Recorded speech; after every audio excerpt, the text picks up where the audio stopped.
நோய் இல்லாமல் உடலில் நோய் எதிர்ப்பு சக்தியுடன் வாழ வேண்டும் என்றால் மூலிகைகளின் பயன்பாடுகளை அறிந்து கொண்டு அவற்றை முறையாக பயன்படுத்த வேண்டும். இன்றைக்கு டாக்டர் கௌதமன் அவர்கள் என்ன மூலிகைகளின் பயன்பாடுகளை நம்மிடையே பகிர்ந்து கொள்ள வந்திருக்கிறார் என்பதை கவனிக்கலாம். நிகழ்ச்சியில் அடுத்த பகுதியாக வரவிருப்பது பல்லாண்டு வாழ்ந்திட. அன்பான கலைஞர் தொலைக்காட்சி நேயர்களுக்கு என்னுடைய இனிமையான காலை வணக்கங்கள். இன்றைக்கு நாம் பார்க்கக்கூடிய தாவரத்துடைய பெயர் நின்றார் சினுங்கி அப்படின்னு சொல்லக்கூடிய ஒரு புதர்ச்செடி வகை தாவரம். ரொம்ப அழகான ஊதா, மஞ்சள், பச்சை, மூதா, மஞ்சள், வெள்ளை நிறமாக ஸ்பாஞ்சு மாதிரி இருக்கக்கூடிய பூக்களை கொண்டு வளரக்கூடிய செடி. நம்ம கிருஷ்ணகிரியிலிருந்து கோயம்புத்தூர் போகக்கூடிய பகுதியில் இருக்கக்கூடிய மலைகள்லாம் பார்த்திங்கன்னா இந்த நின்றார் வணங்கி தாவரம் தான் மிக அதிகமாக இருக்கிறத பார்க்க முடியும். பொதுவாக சித்தூர், வேலூர் இந்த பகுதிகளெலாம் போகக்கூடிய மலைகளில் பார்த்திங்கன்னா திருப்பதியில் இருக்கக்கூடிய மலைகள்லாம் கூட இந்த தாவரத்தை ரொம்ப அழகாக பார்க்கலாம். பொதுவாக வனத்துறையால் ப்ரமோட் பண்ணி வரக்கூடிய ரொம்ப அழகாக வளரக்கூடிய ஒரு புதர்ச்செடி வகை தாவரம் இந்த நின்றார் வணங்கி. இந்த நின்றார் வணங்கியை பொறுத்தவரையிலும் பார்த்திங்கன்னா வயிறு சம்பந்தப்பட்ட புற்றுநோய்க்கு இது ஒரு மிகச்சிறந்த மருந்து அப்படின்னு சொல்லலாம். பொதுவாக வயிறு சம்பந்தப்பட்ட புற்றுநோய்கள் ஏற்படும் போது இன்றைக்கு அறுவை சிகிச்சை, கீமோ, ரேடியோ தெரப்பிகளை கொடுத்தா கூட மீண்டும் மீண்டும் அந்த புற்றுநோய் ஏற்படுகின்ற ஒரு வாய்ப்பு மிக அதிகமாக இருக்கிறத நம்ம பார்க்குறோம். ஆனால் இந்த நின்றார் சினங்கி செடியிலிருந்து எடுக்கக்கூடிய மரப்பட்டை 1 லிட்டர் தண்ணிக்கு 25 கிராம் மரப்பட்டையை இட்டு நன்றாக கொதிக்க வைத்து அதை 1/2 லிட்டராக குறைத்து காலை, மதியம், இரவு 3 வேளை உணவுக்கு முன்பு சாப்பிட வேண்டும். இதை ஏற்கனவே வயிறு சம்பந்தப்பட்ட புற்றுநோய் ஏற்பட்டவர்கள் யாராக இருந்தாலும் தொடர்ந்து சாப்பிடும்போது மீண்டும் மீண்டும் அந்த புற்றுநோய் ஏற்படாமல் இருப்பதற்கு இந்த நின்றார் வணங்கி ஒரு மிகச்சிறந்த மருந்தாக இருந்து உதவுவதை நம்ம பார்க்க முடியும். அதே போல் கருப்பை வாய் புண் அப்படின்னு சொல்லக்கூடிய சர்விக்கல் அல்சர் இன்றைக்கு பெண்களை மிக அதிகமாக தாக்கக்கூடிய புற்றுநோய்களில் முக்கியமான ஒன்று எதுன்னு பார்த்திங்கன்னா இந்த சர்விக்கல் அல்சர் தான். இந்த சர்விக்கல் அல்சருக்காக அரசாங்கமே இன்றைக்கி என்ன பண்ணியிருக்காங்கன்னா நிறைய ஏர்லி டிடெக்ஷன் கேம்ப்ஸ்லாம் நடத்துகிறாங்க. 30 வயது 32 வயது இருக்கும்போது அதிகமான வெள்ளைப்படுதல் சம்பந்தப்பட்ட பிரச்சனை, அதே போல் பிறப்புறுப்பில் அதிகமான அரிப்பு சம்பந்தப்பட்ட பிரச்சனை, இந்த மாதிரி பிரச்சனைகள் எவை இருந்தாலும் உடனே பரிசோதனை செய்து கொண்டு அதற்கான உரிய சிகிச்சை எடுத்துக்கொள்ள வேண்டும் அப்படிங்கிறது. பொதுவாக இந்த சர்விக்கல் கேன்சர் அப்படிங்கிறது உடனே உருவாகக்கூடிய ஒரு விஷயம் இல்லை. நாள்பட்டு ஏற்படக்கூடிய வெள்ளைப்படுதல் சம்பந்தப்பட்ட பிரச்சனையுடைய ஒரு பக்க விளைவாக கூட இந்த சர்விக்கல் கேன்சர் இருக்கலாம். அதனால தான் இந்த வெள்ளைப்படுதல் சம்பந்தப்பட்ட பிரச்சனை ஏற்படும் போது நம்ம என்ன பண்ணலாம்னா இந்த நின்றார் வணங்கியிலிருந்து எடுக்கக்கூடிய மரப்பட்டை ஒரு 10 கிராம் மரப்பட்டை, 200 மில்லி வெந்நீர், ஒரு 100 மில்லி பால், இவையெல்லாம் ஒன்றா கலந்து நல்லா ஒரு 10 நிமிஷம் கொதிக்க வைக்கணும். கொதிக்க வைக்கும்போது வெண்மை நிறமாக இருக்கக்கூடிய அந்த ஒரு கஷாயம் அப்படியே ஒரு லேசான பச்சை நிறமாக மாறுறதை நம்ம பார்க்கலாம். வடிகட்டி எடுக்கக்கூடிய அந்த ஒரு பாலை காலை 1 வேளை மட்டும் உணவுக்கு முன்பு அப்படின்னு 1 மண்டலம் சாப்பிட வேண்டும். இந்த 1 மண்டலத்திற்கும் அகத்திக்கீரையும் கருவாடு இந்த 2 பொருளை மட்டும் சேர்க்கவே கூடாது. கரெக்டாக இதை ஒரு 48 நாள் ஃபாலோ பண்ணிவிட்டு அதன் பிறகு போய் நீங்கள் பரிசோதனை செய்து பார்த்தீங்கன்னா உங்களுக்கு எந்த கருவாய் புண்ணும் இருக்காது. அதே போல் வெள்ளைப்படுதல் சம்பந்தப்பட்ட கோளாறும் மறைந்து விடுறதை பார்க்கலாம். இன்றைக்கு ஆண்களுக்கு ஏற்படுகின்ற மிக முக்கியமான பிரச்சனைகளில் ஒன்று என்னன்னு பார்த்தீங்கன்னா ப்ராஸ்டேட் என்லார்ஜ்மெண்ட். 50 வயது ஆகுது, 52 வயது ஆகுது, மலம் கழிக்கும் போது நமக்கு ஏற்படக்கூடிய தொந்தரவுகள், அதே போல் பார்த்திங்கன்னா இது சிறுநீர் கழிக்கும்போது பார்த்திங்கன்னா ஒரு நாளைக்கு இரவு மட்டும் ஒரு 5 முறையிலிருந்து 10 முறை வரை தொடர்ந்து சிறுநீர் கழிக்க வேண்டிய உபாதைகள், இதெல்லாம் ஏற்படுவதற்கு காரணம் என்ன அப்படின்னு பார்த்திங்கன்னா உடலில் இருக்கக்கூடிய ப்ராஸ்டேட் வீங்கி இருக்குது அப்படின்னு அர்த்தம்.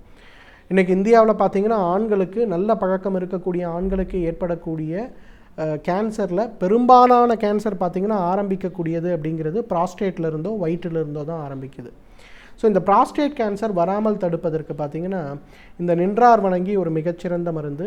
நின்றார் வணங்கியில் பார்த்திங்கன்னா நிறைய முட்கள் இருக்கிறத நம்ம பார்க்கலாம். அவ்வளோ சீக்கிரம் அந்த பூவை பறிக்க முடியாது, சின்ன சின்ன பெரிய பெரிய முட்கள் இருக்கும்.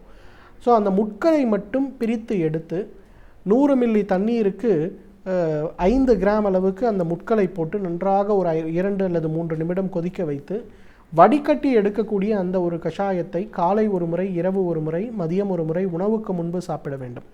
ஒரு 3 மாத காலம் தொடர்ந்து இதை சாப்பிட்டு நம்ம PSAன்னு சொல்லக்கூடிய அந்த கேன்சர் மார்க்கரையோ அல்லது வயிறு ஸ்கேன் செய்து ப்ராஸ்டேட் உறுப்பு எப்படி இருக்குது அப்படின்னு சொல்லி நம்ம பார்த்தோம்னா எல்லாமே பர்ஃபெக்ட்லி நார்மலாக இருக்கிறத நம்ம பார்க்க முடியும். அந்த அளவுக்கு ஆரம்பிக்கக்கூடிய ப்ராஸ்டேட் என்லார்ஜ்மெண்ட் சம்பந்தப்பட்ட பிரச்சனைகளுக்கும் ஆண்களுடைய சிறுநீர் பைகளில் ஏற்படுகின்ற கோளாறுகளுக்கும் நல்ல தீர்வளிக்கக்கூடிய மருந்து இந்த நின்றார் வணங்கி. அதே போல் பார்த்திங்கன்னா நிறைய பெண்களுக்கு ஒரு 45 வயது ஆகும்போது ஏற்படக்கூடிய முக்கியமான கோளாறு தும்மும்போது இருமும் போதெல்லாம் சிறுநீர் கசிய ஆரம்பிக்கும்.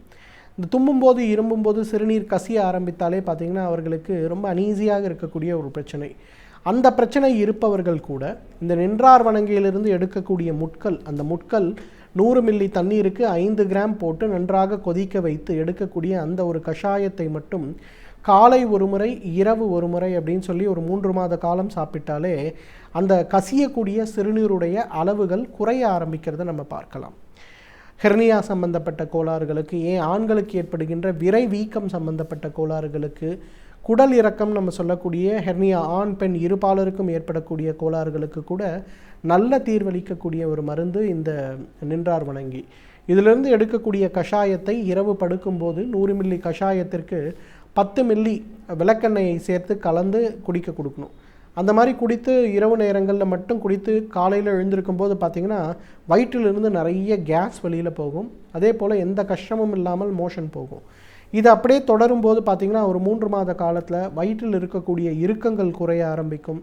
இறுக்கங்கள் குறைய ஆரம்பிக்கும் போது பார்த்திங்கன்னா மிக வேகமாக இந்த ஹெர்னியா சம்பந்தப்பட்ட அதே போல் விரை வீக்கம் சம்பந்தப்பட்ட கோளாறுகள் குறைவதை நம்ம பார்க்க முடியும். நிறைய ஆண்களுக்கு பார்த்திங்கன்னா வெரிகோசீல் அப்படின்னு சொல்லக்கூடிய பிரச்சனை, அதாவது விதைப்பைக்கு மேலே இருக்கக்கூடிய அந்த ஒரு இரத்த குழாய்களில் ஒரு அடைப்பு, அதனால் ஏற்படுகின்ற ஒரு வீக்கம், அதுக்கு தான் வெரிகோசீல் அப்படின்னு பேர். இந்த வெரிகோசீலுக்கு கூட இந்த நின்றார் வணங்கி ஒரு மிகச்சிறந்த மருந்து. நின்றார் வணங்கி தாவரத்தை எரித்து எடுக்கக்கூடிய அந்த ஒரு சாம்பல், அதை 200 மில்லிகிராம் காலை இரவு உணவுக்கு முன்பு கொடுக்கும்போது மிகப்பெரிய அளவில் உடலில் மாற்றம் ஏற்படுறதை பார்க்கலாம். அந்த வெரிகோசல் அறுவை சிகிச்சை இல்லாமலே குணமாகிறத நம்ம பார்க்க முடியும். எனவே நேர்களே, இந்த நின்றார் வணங்கி தாவரத்தை பொறுத்தவரையிலும் இயற்கை நமக்கு கொடுத்திருக்கின்ற மிகச்சிறந்த தாவரங்களில் ஒன்று. தகுந்த மருத்துவ ஆலோசனையின் பேரில் சரியான முறைப்படி இதை உபயோகப்படுத்தி வந்தோமேயானால் நம்மாலும் பல்லாண்டு காலம் ஆரோக்கியமாக வாழ்ந்திட முடியும். சமூகம் நன்மை தீமை என இரண்டும் கலந்தவை. அவற்றை நாம் எப்படி எதிர்கொள்ள வேண்டும் என்பதை பற்றி இன்றைக்கு நம்மிடையே பகிர்ந்து கொள்ள வந்திருக்கிறார் மனுஷபுத்திரன் அவர்கள். நிகழ்ச்சியில் அடுத்த பகுதியாக வரவிருப்பது தீதும் நன்றும்.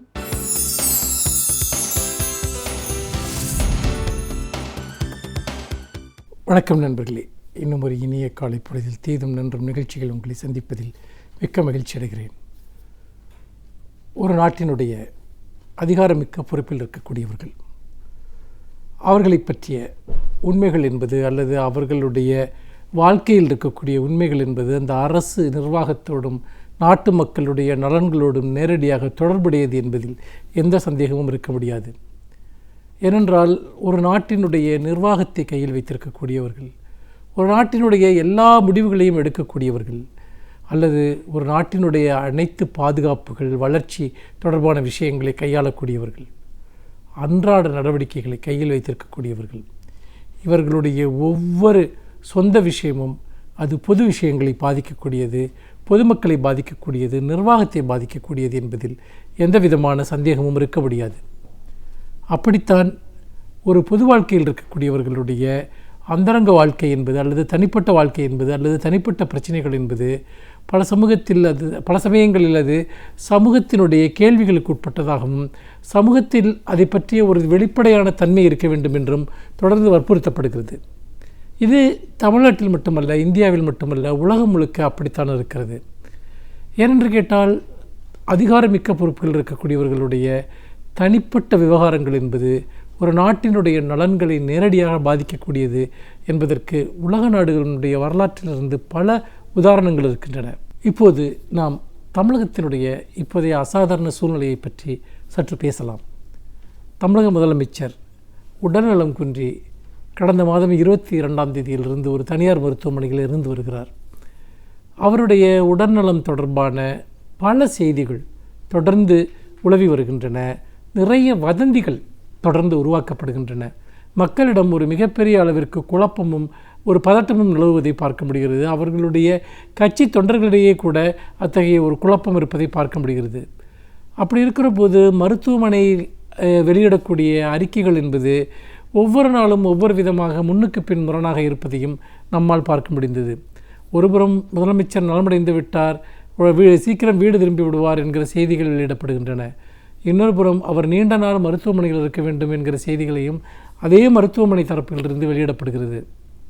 அதோடு மட்டுமல்லாமல் ஆளுங்கட்சி பிரமுகர்கள், அவர்களுடைய பிரதிநிதிகள், அவர்கள் சொல்லக்கூடிய தகவல்கள் என்பது, இந்த தகவல்களின் காரணமாக இன்றைக்கு ஒரு மிகப்பெரிய குழப்பம் மக்களிடம் ஏற்பட்டிருக்கிறது. ஏனென்றால் அரசு தொடர்ந்து சொல்லுகிறபடி அல்லது முதலமைச்சரை போய் சந்திக்க சென்று விட்டு சந்திக்க முடியாமல் சம்பந்தப்பட்ட கட்சி பிரதிநிதிகளை மட்டும் சந்தித்துவிட்டு வரக்கூடியவர்கள் சொல்லக்கூடிய செய்தியும் ஒன்றுதான். அதாவது முதலமைச்சர் மிகவும் நலமாக இருக்கிறார் என்று. ஆனால் கவர்னர் உட்பட, சந்திக்க சென்றவர்கள் உட்பட, ஆளும் கட்சி அமைச்சர்கள் உட்பட யாருமே முதலமைச்சரை பார்க்கவில்லை என்பதுதான் இதில் கவனிக்கத்தக்க ஒன்று. அப்படி இருக்கிற போது இது ஒட்டுமொத்த நிர்வாக இயந்திரம் அல்லது பொதுமக்களிடம் இருக்கக்கூடிய பலவிதமான குழப்பங்கள், இது எல்லாமே ஒரு பெரிய ஒரு கேள்விக்குள்ளாகி இருப்பதை நம்மால் பார்க்க முடிகிறது. மக்கள் கேட்பது ஒன்றே ஒன்றுதான், முதலமைச்சர் நலமாக இருக்கிறார் என்பதைத்தான் அவர்கள் விரும்புகிறார்கள், எதிர்க்கட்சிகள் அதைத்தான் விரும்புகின்றன. அப்படி இருக்கிற போது அவர் நலமாக இருக்கிறார் என்கிற செய்தி உறுதிப்படுத்தப்பட வேண்டும் என்பதைத்தான் மக்கள் தொடர்ந்து கோருகிறார்கள், எதிர்க்கட்சிகள் தொடர்ந்து கோருகின்றன. ஆனால் துரதிர்ஷ்டவசமாக அப்படி உறுதிப்படுத்தக்கூடிய நேரடி பதிவுகள் எதுவும் இதுவரைக்கும் இல்லை. இது மிகுந்த கவலை அளிக்கக்கூடிய ஒன்றாக, பல்வேறு விதமான ஐயங்களுக்கு இட்டு செல்லக்கூடியதாக இருப்பதை பார்க்க முடிகிறது.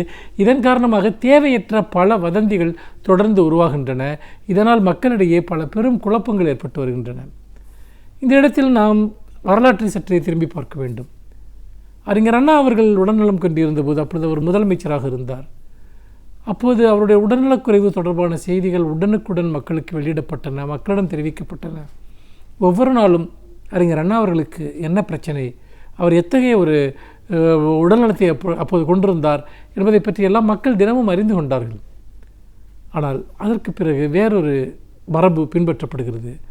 எம்ஜிஆர் அவர்கள் உடல்நலம் கொண்டு இருந்தபோது அதை பற்றிய ஒரு மிகப்பெரிய மர்மம் நீடித்தது. ஒரு சக்தி வாய்ந்த முதலமைச்சராக அவர் இருந்தும் கூட அவருடைய உடல்நலம் பற்றிய தகவல்களை பெருவாரியான மக்களால் அறிந்து கொள்ள முடியாத ஒரு சூழல் தான் இன்றைக்கு ஏற்பட்டது. அதே விதமான ஒரு சூழல் இன்றைக்கு தமிழக முதலமைச்சர் பற்றியும் இன்றைக்கு இருந்து கொண்டிருக்கிறது. இது உண்மையிலேயே எதற்காக இப்படி ஒரு விஷயத்தை செய்ய வேண்டிய அவசியம் இருக்கிறது என்பதுதான் மக்களிடம் இருக்கக்கூடிய ஒரு கேள்வி. மக்கள் அவருடைய நேரடியான குரல் பதிவையோ அல்லது புகைப்படத்தையோ அவர்கள் பார்க்க விரும்புகிறார்கள். அதன் அடிப்படையில் அவர் முதலமைச்சர் தன்னுடைய உடல் நலம் தான் நலமாக இருப்பதை சொல்ல வேண்டும் என்று மக்கள் விரும்புகிறார்கள். இந்த விருப்பத்தை பூர்த்தி செய்வது என்பது தேர்ந்தெடுக்கப்பட்ட ஒரு முதலமைச்சரினுடைய ஒரு கடமை. ஏனென்றால் எல்லோருமே முதலமைச்சருடைய நலனில் அக்கறை கொண்டவர்களாக இருக்கிற போது அந்த அக்கறையிலிருந்து தான் இந்த கேள்விகள் எழுப்பப்படுகின்றன என்பதை நாம் மறந்துவிடக்கூடாது. அப்படி இருக்கையில் இதை பற்றிய ஒரு வழக்கு, ஒரு பொதுநல வழக்கு டிராஃபிக் ராமசாமியால் சமீபத்தில் சென்னை உயர்நீதிமன்றத்தில் தொடரப்பட்டது. அந்த வழக்கில் தீர்ப்பளித்த நீதிபதிகள் அந்த வழக்கை தள்ளுபடி செய்ததுடன், அதாவது டிராஃபிக் ராமசாமியினுடைய கோரிக்கை முதலமைச்சருடைய உடல்நலம் குறித்து அரசு தலைமைச் செயலாளர் தகவல் தெரிவிக்க வேண்டும், அறிக்கை வெளியிட வேண்டும், அவர் நலமாக இருக்கிற புகைப்படங்கள் வெளியிடப்பட வேண்டும் என்ற கோரிக்கையை வைத்திருந்தார். அந்த கோரிக்கையை உயர்நீதிமன்றம் தள்ளுபடி செய்துவிட்டது. தள்ளுபடி செய்தது மட்டுமல்ல, டிராஃபிக் ராமசாமி விளம்பரத்திற்காக இத்தகைய வழக்குகளை போடுகிறார் என்று ஒரு விமர்சனத்தையும் நீதிமன்றம் வைத்திருக்கிறது. உண்மையில் இதை அப்படி பார்க்க முடியுமா என்கிற கேள்வி எழுகிறது. ஒருவர் ஒரு வழக்கை தொடுக்கிறார் என்று சொன்னால் அந்த வழக்கில் அவருக்கு சட்டப்படியான முகாந்திரங்கள் இருக்கிறதா, உரிமைகள் இருக்கிறதா என்றுதான் நாம் முதலில் பார்க்க வேண்டும். அப்படி பார்க்கிற அடிப்படையில் அந்த வழக்கை தள்ளுபடி செய்துவிட்டால் கூட அவருடைய நோக்கங்களுக்கு ஒரு உள்நோக்கம் கற்பிப்பது என்பது எந்த விதத்திலும் பொருத்தமுடையதாக தெரியவில்லை. ஏனென்றால் ஒரு தேர்ந்தெடுக்கப்பட்ட முதலமைச்சர், அவருடைய உடல்நலம் சார்ந்த விஷயங்கள் ஒட்டுமொத்த நிர்வாகத்தோடும் தொடர்புடையது, ஆட்சியோடும் தொடர்புடையது. அப்படி இருக்கிற போது ஒரு குடிமகனாக ஒருவருக்கு அதை தெரிந்து கொள்வதற்கான உரிமைகள் இருக்கின்றன என்பதை நாம் மறந்துவிடக்கூடாது. அந்த உரிமையின் அடிப்படையில் தான் அந்த வழக்கு தொடுக்கப்படுகிறது. அந்த வழக்கு அப்படியே தள்ளுபடி செய்யப்பட்டால் கூட அது விளம்பரத்திற்காக செய்யப்படுகிற காரியம் என்று சொல்வது என்பது மிகையான ஒன்றாக இருக்கிறது. அப்படி செய்தால் இது போன்ற விஷயங்களை துணிச்சலாக கேள்விக்குள்ளாக்கக்கூடிய எவரையுமே நாம் அப்படி செய்யலாம். அதோடு மட்டுமில்லாமல் இதில் விளம்பரம் தேடுவது என்பதை விட உண்மையில் வதந்திகளுக்கு முற்றுப்புள்ளி வைப்பது, தவறான தகவல்கள் பரப்பப்படுவதை முற்றுப்புள்ளி வைக்க வேண்டும் என்கிற ஒரு பொதுநலனின் அடிப்படையில் தான் டிராஃபிக் ராமசாமி அந்த வழக்கை தொடுக்கிறார். அப்படி இருக்கிற போது நீதிமன்றம் அதை உரிய வகையில் கவனித்திருக்க வேண்டும் என்பதுதான் உண்மை. பொதுவாக இது போன்ற ஒரு ஒரு சென்சிட்டிவான ஒரு சிக்கலான ஒரு பிரச்சனையில் அரசிற்கு ஒரு பொறுப்பு இருக்கிறது. மருத்துவமனையில் இடக்கூடிய அறிக்கைகள் மட்டும் போதுமானதல்ல, அதிகாரபூர்வமான அறிக்கைகள் தேவை. யார் இப்பொழுது முதலமைச்சர் இல்லாத நேரத்தில், முதலமைச்சர் நோய்வாய்ப்பட்டிருக்கக்கூடிய நேரத்தில் நிர்வாகத்தை கவனித்துக் கொள்கிறார்கள், யார் அடுத்த கட்ட பொறுப்பில் இருக்கிறார்கள் என்பது மக்களுக்கு சொல்லப்பட வேண்டும். அதுதான் ஜனநாயகத்தினுடைய அடிப்படை. அந்த அடிப்படையை நாம் இன்றைக்கு காப்பாற்றுகிறோமா என்பதுதான் முக்கியமான கேள்வி. மீண்டும் இன்னும் ஒரு புதிய சிந்தனையோடு உங்களை சந்திக்கிறேன். நன்றி, வணக்கம். இன்றைக்கு நாம் சந்திக்கவிருக்கும் சிறப்பு விருந்தினர் என்ன துறையிலிருந்து வந்து என்ன பயனுள்ள தகவல்களை நம்மிடையே பகிர்ந்து கொள்ள வந்திருக்கிறார் என்பதை கவனிக்கலாம். நிகழ்ச்சியில் அடுத்த பகுதியாக வரவேற்பது சிறப்பு விருந்தினர்.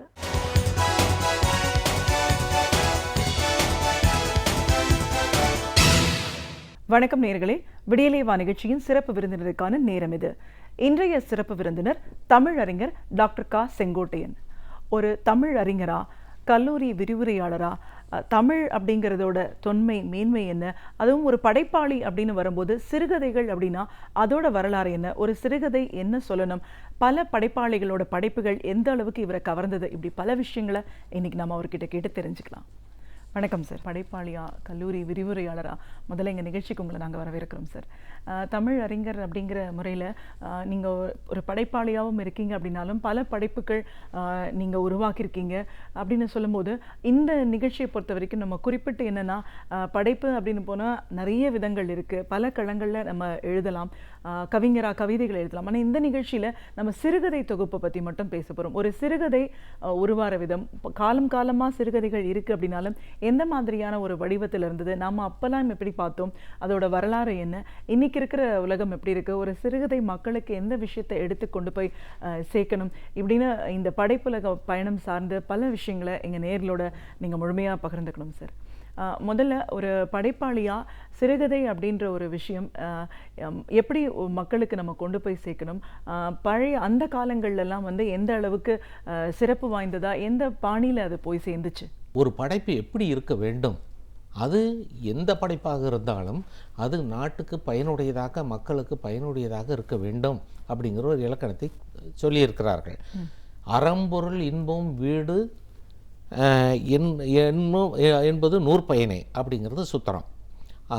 இந்த அறத்தின் வழியிலே பொருளை ஈட்டி அந்த பொருளின் வழியிலே இன்பத்தை துய்த்து இறுதியில் வீடு பேறு அடைய வேண்டும் அப்படிங்கிறத நோக்கம்.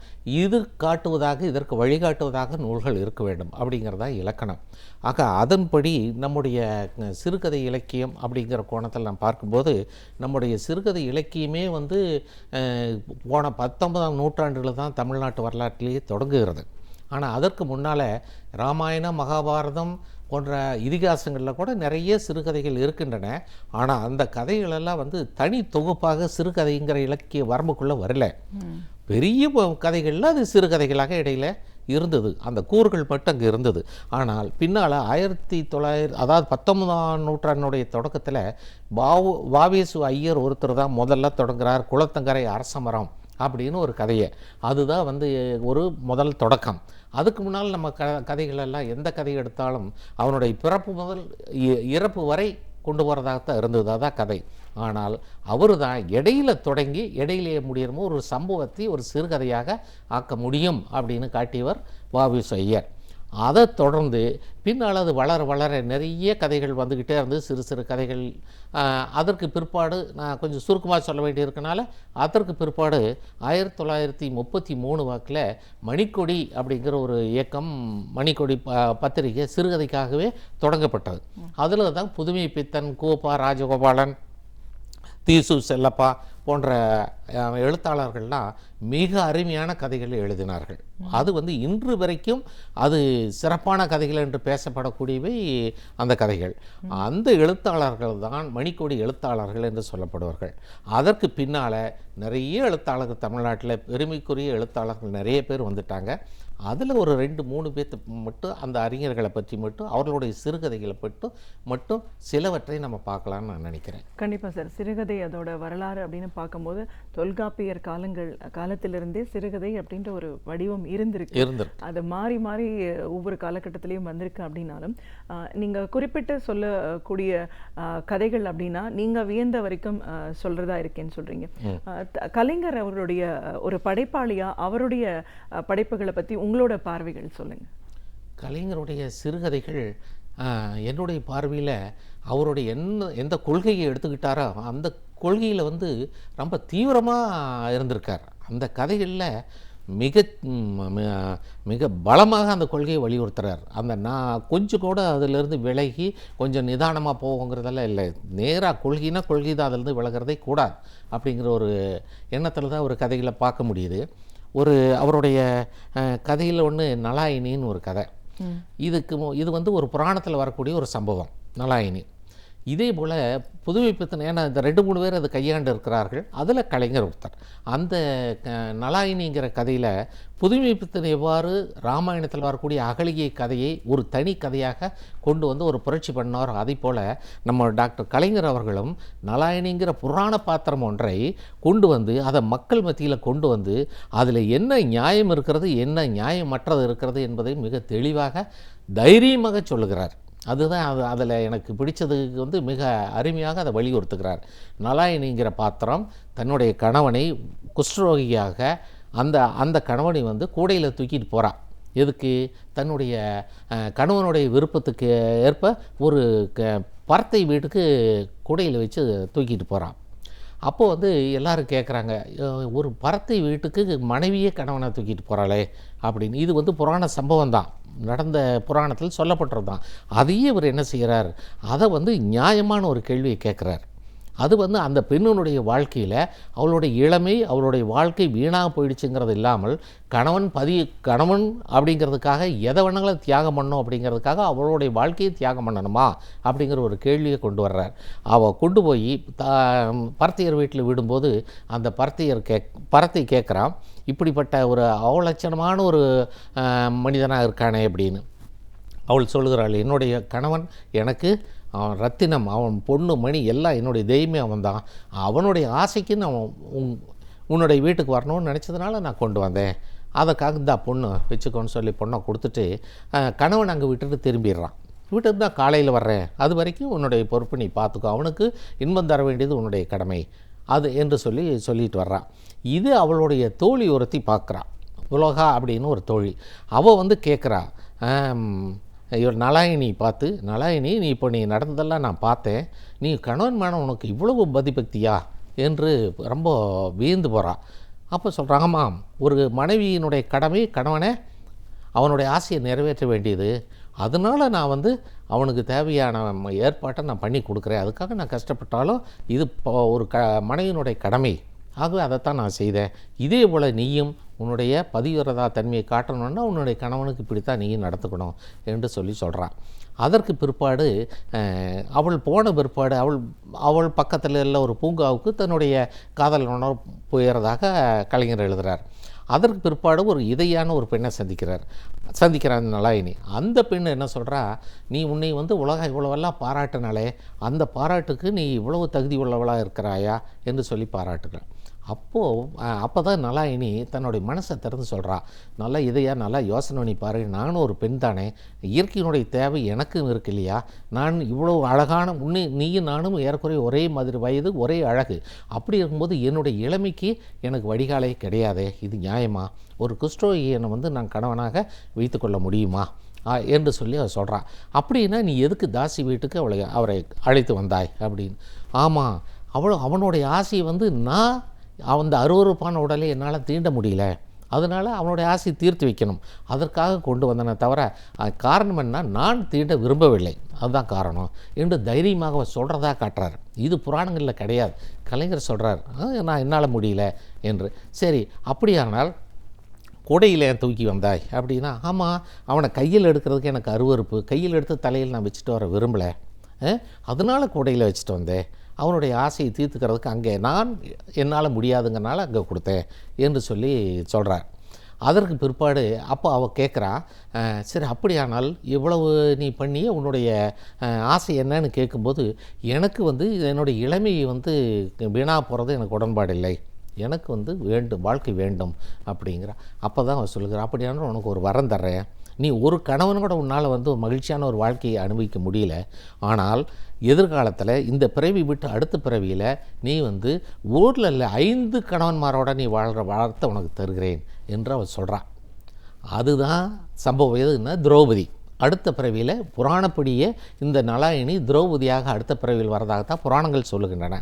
அதே போல் இந்த இதையா சொல்லுகிறாள், அடுத்த பிறவியில் இந்த பிறவிக்கு அடுத்த பிறவியில் வந்து நீ ஒரு கணவனுக்கு பதிலாக 5 கணவனோட வாழ்வாயாக என்று சொல்லி வரம் கொடுக்கறதாக அந்த கதை முடிக்கிறார். அப்படின்னா இதில் அவர் வலியுறுத்து சொல்ல வர்றது என்ன அப்படின்னா, ஒரு பெண்ணுங்கிற ஒரே காரணத்தினால கணவன் எப்படிப்பட்டவனாக இருந்தாலும் அவனுக்கு அடிமையாகத்தாக இருக்க வேண்டும் என்ற ஒரு நிலை வந்து தவறு என்று சொல்லி சுட்டிக்காட்டி அவளுடைய உணர்வுகளுக்கு மரியாதை கொடுக்க வேண்டும் என்ற ஒரு கட்டத்தை சொல்லுகிறார். எப்போன்னா 1938 அப்படின்னா எத்தனை ஆண்டுகளுக்கு முன்னாலன்னு யோசனை பண்ணி பார்த்தா, அத்தனை ஆண்டுகளுக்கு முன்னால் ஒரு விதவை வந்து இன்னொரு திருமணம் என்பதையோ அல்லது கணவனை விட்டு பிரிவது என்பதையோ சமுதாயம் ஏற்றுக்கொள்ளாத ஒரு காலம். அந்த காலத்தில் இவ்வளவு துணிவாக அந்த கருத்தை சொல்லியிருக்கிறார் என்று சொன்னால் அது வந்து உண்மையிலே ரொம்ப அது மிகவும் வியப்பான ஒரு செய்தி. அந்த மாதிரி அந்த புராண கதையை மாற்றி மக்களுக்கு ஒரு நல்ல வழியை காட்டுகிறார். ஒன்று. இன்னொன்று ஆட்டக்காவடின்னு ஒரு கதை. அந்த கதையிலையும் பார்த்திங்கன்னா நம்ம அந்த ஆட்டக்காரன் பழனி கோயில் காவடி எடுத்து ஆடுகிறார்கள். அந்த காவடிக்கு முன்னாலே இவன் வந்து ஆடுகிறான். இதை பார்த்து ஒரு பெண் அவன் மேலே காதல் கொண்டு திருமணம் செய்து கொள்கிறாள். அவள் வந்து ஒரு பகுத்தறிவு பெண், கனிமொழி என்று பெயர், பகுத்தறிவு பெண். அவருடைய தந்தையால் அப்படி பகுத்தறிவாதியாக வளர்க்கப்பட்டவள். அவள் சொல்கிறாள், நீ திருமணம் செய்து கொள்வதானால் நீ வந்து காவடி ஆட்டத்துக்கு முன்னால் ஆடக்கூடாது. நீ உன்னுடைய ஆட்டக்காவடியை மேடையில் ஆடு, வேறு எங்கே வேணாலும் செய், ஆனால் இந்த பக்தி கூட்டத்துக்கு முன்னால் நீ வந்து ஆடக்கூடாது என்று சொல்லி நிபந்தனை போடுங்க. அதை அவன் ஏற்றுக்கொண்டு திருமணமாகிறது. இப்போ சில காலங்கள் அவர்களுடைய கொள்கைப்பட்டு நடந்துக்கிட்டு இருக்காங்க. அதுக்கிடையில் என்ன ஆகுதுன்னா, சில பேர் அதான் கலைஞர் சுட்டுக்கட்ட சமுதாயத்தில் இந்த மாதிரி புரட்சிகரமான கருத்துக்களை கூட தடுப்பதற்கு மக்கள் இருக்கிறார்கள் என்று சுட்டி காட்டுகிறார். அதில் ஒருத்தர் என்ன செய்கின்றான், அந்த காவடி ஆட்டத்தை சேர்ந்த மிருகண்ட முதலியார்னு ஒருவர், அவர் தான் தர்மகர்த்தா. அவருடைய பார்வை கலைஞர் ஒரு அழகான தொடரை சொல்லுவார்.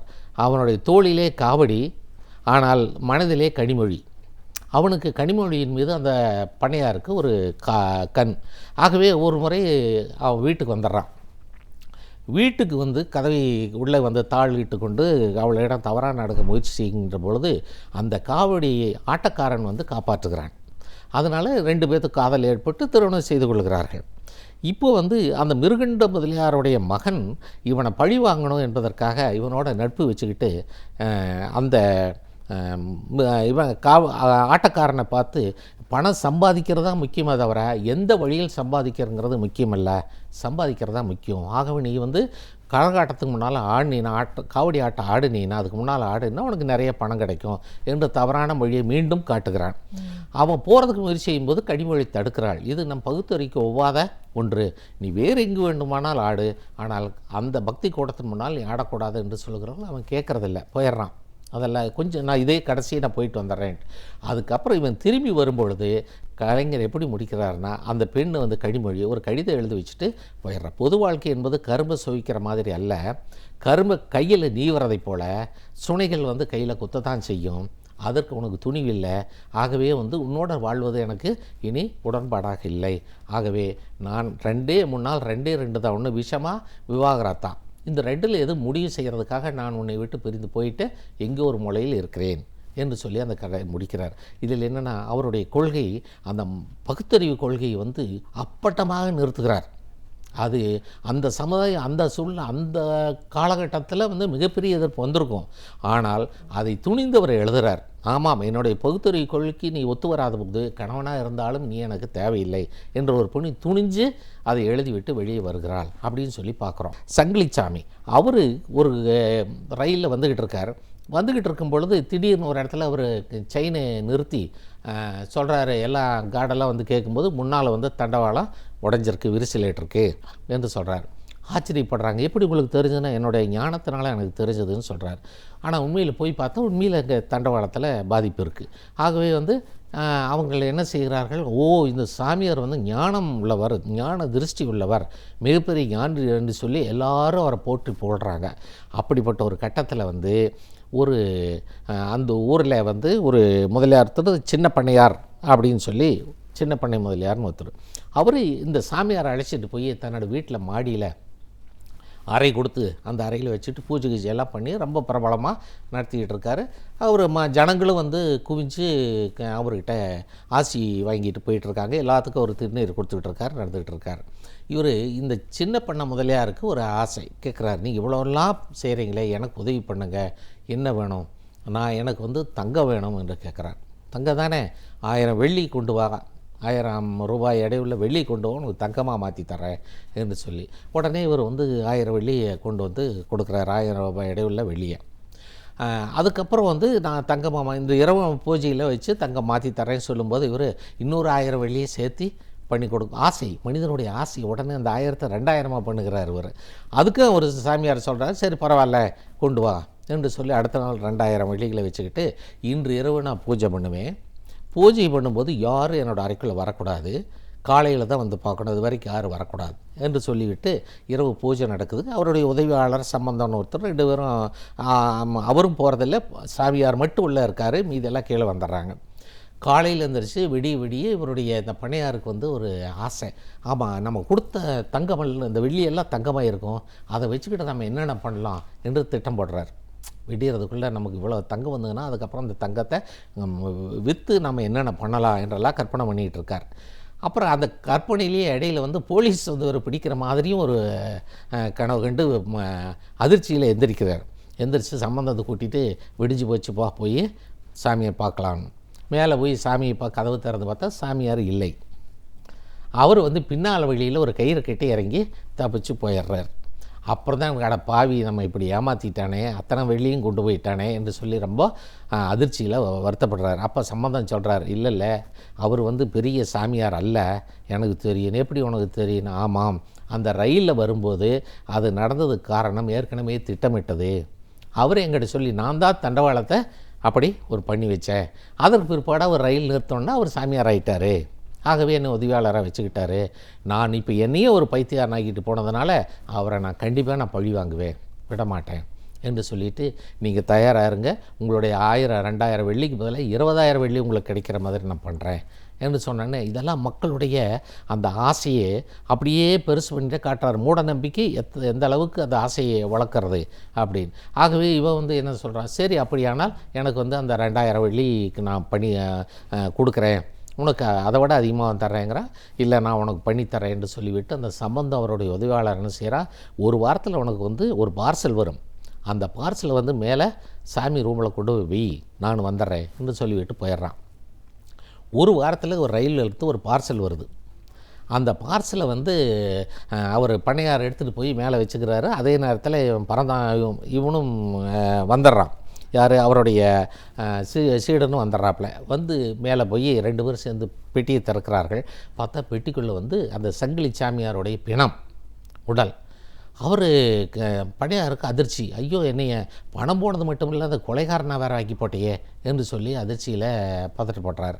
ஒன்றும் கவலைப்படாதீர்கள் என்று சொல்லி அவன் சீடர் என்ன செய்கிறான், அவரை எடுத்து ஒரு சேரில் உட்கார வச்சு மாலையை போட்டு விளக்கு பற்றி வச்சு உடனே அவரை கூட்டிகிட்டு வந்து கதவை அடைச்சிருங்க, இனி காலையில் வரைக்கும் இந்த கதவை திறக்கூடாது, எல்லாத்துக்கிட்டையும் சொல்லுவது. விடியறதுக்குள்ளே சுவாமி வந்து இறைவனுடைய இடத்துல ஐக்கியமாக போகிறார்.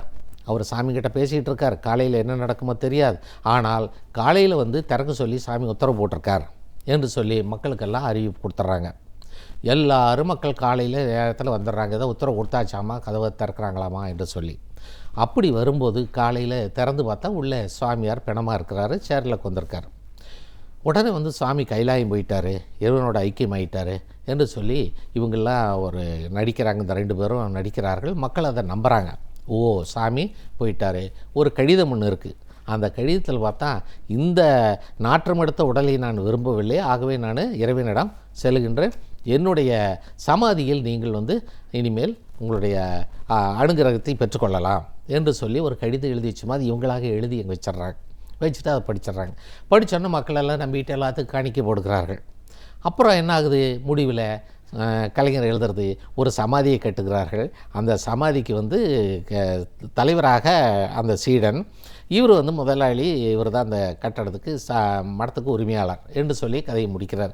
மக்கள் மடமை இருக்கின்ற வரைக்கும் இதுதான் நடக்கும் என்று கதையை முடிக்கிறார். அப்படின்னா இன்றைக்கி வேறு இது தான் நடக்கிறது. இல்லையா? இன்றைக்கி வரைக்கும் சாமியார்களை நம்பி மக்கள் போலி சாமியார்களை நம்பி எத்தனை பேர் ஏமாந்துக்கிட்டு இருக்காங்க. அது இன்றைக்கி வரைக்கும் இவர் எழுதுறது 1938. ஆனால் அந்த தீர்க்க தரிசனம் பாருங்கள், இன்றைக்கி வரைக்கும் அது நடந்துக்கிட்டு இருக்கு. மக்கள் இன்னும் முழுசாக அதிலிருந்து மாறவில்லை அப்படிங்கிறது அந்த கதையில் காட்டுவது ரொம்ப நிச்சயமா சார். ஒரு சிறுகதை படைப்பு அப்படின்னு வரும்போது அது அந்த சமூகத்தில் நடக்கிற பல பிரச்சனைகளுக்கு ஒரு எதிரொலியாக இது அமையணும். அதே நேரத்தில் மூட நம்பிக்கையிலேருந்து மக்கள் விழித்து கொள்ளணும் அப்படிங்கிறதுக்காக கற்பனை வளத்தோட நிறைய நல்ல கதைகளை உருவாக்கியிருக்கார். அதையும் நீங்கள் இங்கே வந்து 2-3 கதைகளை விரிவாக சொல்லியிருக்கீங்க. புலமைப்பித்தன் அவர்களை பற்றி சொன்னீங்க, அவருடைய படைப்பை பற்றி சொல்லுங்கள். புலமைப்பித்தன் அவருடைய கதைகளிலேயே அந்த காலத்தில் அவருடைய காலத்தில் மிக புரட்சி ஏற்படுத்திய கதைகள் அவருடைய கதைகள். அதில் ஒரு மிக முக்கியமான ஒரு கதை சாப விமோச்சனம். கலைஞர் நலாயினி எடுத்தது போலவே இவர் என்ன செய்கின்றார், ராமாயணத்தில் வரக்கூடிய ஒரு பாத்திரம் அகலிகை. இந்திரனால் அவள் ஏமாற்றப்பட்டவள். அது அந்த வரலாறு அனைமா எல்லாத்துக்கும் தெரியும். அவருக்கு அந்த அகலிகை கல்லாகி இருக்கிற இடம், அதான் ராமாயணத்தில் அது முடிவு. ஆனால் இவர் முடித்த இடத்துல இவர் தொடங்குறார். ராமன் தாடகை வதம் முடித்து வரும்பொழுது அவனுடைய கால் புழுதிப்பட்டு அந்த அகலிகை சிலை மீண்டும் உயிர் பெறுகிறது. புராணத்தில் எங்கே முடிகிறதோ அங்கே ஒரு தொடங்குகிறார். அந்த உயிர் பெற்ற உடனே அவளுக்கு ராமனையும் வணங்குகிறாள். விஸ்வாமித்திரர் கூட இருக்கிறார். அப்போ ராமன் சொல்லுகிறான், உன்னுடைய மனசுக்கும் கரண சுத்திக்கும் கட்டுப்படாமல் நடந்த ஒரு காரியம், இதற்கு நீ எப்படி பொறுப்பாக முடியும், ஆக நீ அதுக்கு பொறுப்பல்ல என்று சொல்லி சொல்கிறான். விஸ்வாமித்திரர் இப்படி உன்னுடைய நெஞ்சறிய நீ தவறு செய்யவில்லை, ஆகவே நீங்கள் சேர்ந்து வாழ்வது ஏற்புடையதா என்று சொல்கிறார். அதனால் இவங்க அவங்க சொல்லிவிட்டு அவங்க நீங்கள் சேர்ந்து வாழுங்கன்ட்டு போயிடுறாங்க. ராமனுடைய இதை அறிவுரையை ஏற்றுக்கொள்கிறாள். 2 பேரும் வாழணும்னு நினைக்கிறாங்க. பக்கத்தில் புதற்குள்ளே தவத்தில் இருந்த கோதம முனிவனும் வர்றான். 2 பேர் சேர்ந்து வாழ முயற்சி பண்ணுகிறார்கள். ஆனால் இந்த சமுதாயத்தினுடைய தாக்கம் அவளுடைய மனசில் ஒரு முள்ளா குத்திக்கிட்டே இருக்குது. நம்ம இந்த சமுதாயம் ஏற்றுக்குமா, களங்கமானவள்னு சொன்னது இப்போ களங்கம் இல்லாதவள்னு ஏற்றுக்குமா என்று சொல்லி ரொம்ப தயங்குகிறார்கள். அவர்களுக்கு மனசுக்குள்ளே ஒரு நிறைவே வரமாட்டேங்குது. ஆகவே என்ன செய்கிற அந்த இவர் அகலிகை என்ன சொல்லுகிறாள், நாம் 2 பேரும் மிதலைக்கு போகலாம், எங்கள் மன அமைதி இல்லை, போகலாம் என்று சொல்லி போகிறார்கள். மிதலைக்கு போகிறார்கள். அங்கே போகிற இடத்துல வழியில் ஒரு கோயிலாக போகிறாங்க, தீர்த்தம் ஆடுகிறார்கள். போய் நதியில் குளிச்சுக்கிட்டு ஒரு முறை குடத்தை எடுத்துகிட்டு அகலிகை வருகிறாள். அப்போ வரும்போது மெட்டி ஒலி கேட்குது. யாரோ வருகிறார்கள் அப்படின்னு பார்க்கும்போது ரிஷிபத்தினிகள், அங்கே இருந்த ரிஷிகளோட பத்தினிகள் வருகிறார்கள். அவர்கள் அகலியை பார்த்த உடனே யாரையும் பார்க்கக்கூடாதவர்களை பார்த்து விட்டது போல் பதறி அடித்து அவர்கள் விலகி ஓடுகிறார்கள். அதில் இவளுடைய காது கேட்குது, அவள் தான் அகலிகை என்று சொல்லிக்கிட்டே போகிறாங்க. அப்போ இவளுடைய மனசில் மிகப்பெரிய ஒரு இடி.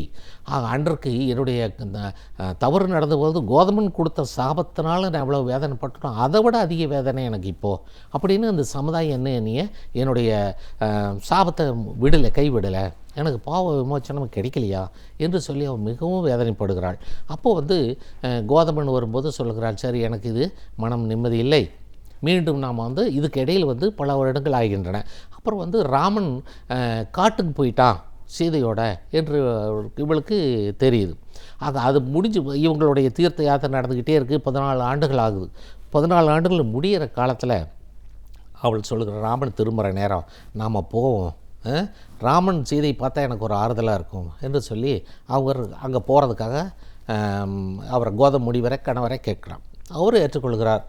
2 பேரும் திரும்புகிறார்கள். அந்த 14 ஆண்டுகள் முடிகிற காலகட்டத்தில் அவர் மிதிலைக்கு சேர்கிறார்கள், இங்கே அயோத்திக்கு சேர்கிறார்கள். அப்போ அந்த கட்டத்தில் ராமன் சீதை 2 பேரும் என்னை பார்ப்பார்கள் என்று சொல்லி அகலிகை நினச்சிக்கிட்டு இருக்க நம்புகிறாள். அதே போல் ராமனும் சீதையும் பட்டாபிஷேகம் எல்லாம் முடிந்த பிற்பாடு அகலிகை பார்க்க வருகிறார்கள். அங்கே வரும்போது ராமன் கோதமனோட வெளியே 2 பேரும் உரையாடுகிறார்கள். உள்ளே அகலிகையும் சீதையும் உரையாடுகிறார்கள். அப்போ சீதை தன்னுடைய மகளை போல இவள் நினச்சி ரொம்ப அன்பாக அவளோட உரையாடுகிறாள். அப்போ சீதைக்கு என்ன நடந்தது 14 ஆண்டுகள் அப்படின்னு அகலிகை கேட்கும் பொழுது அந்த சீதை சொல்லுகிறாள், அந்த காட்டில் அவள் ராவணனால் சிறையெடுக்கப்பட்டது, பிறகு இலங்கைக்கு சென்றது, இலங்கையில் போர் நடந்தது, மீட்டு வந்தது, இது வரைக்கும் எல்லாம் சொல்லுகிறாள். அதை அவன் கேட்டுக்கிட்டே இருக்கான்.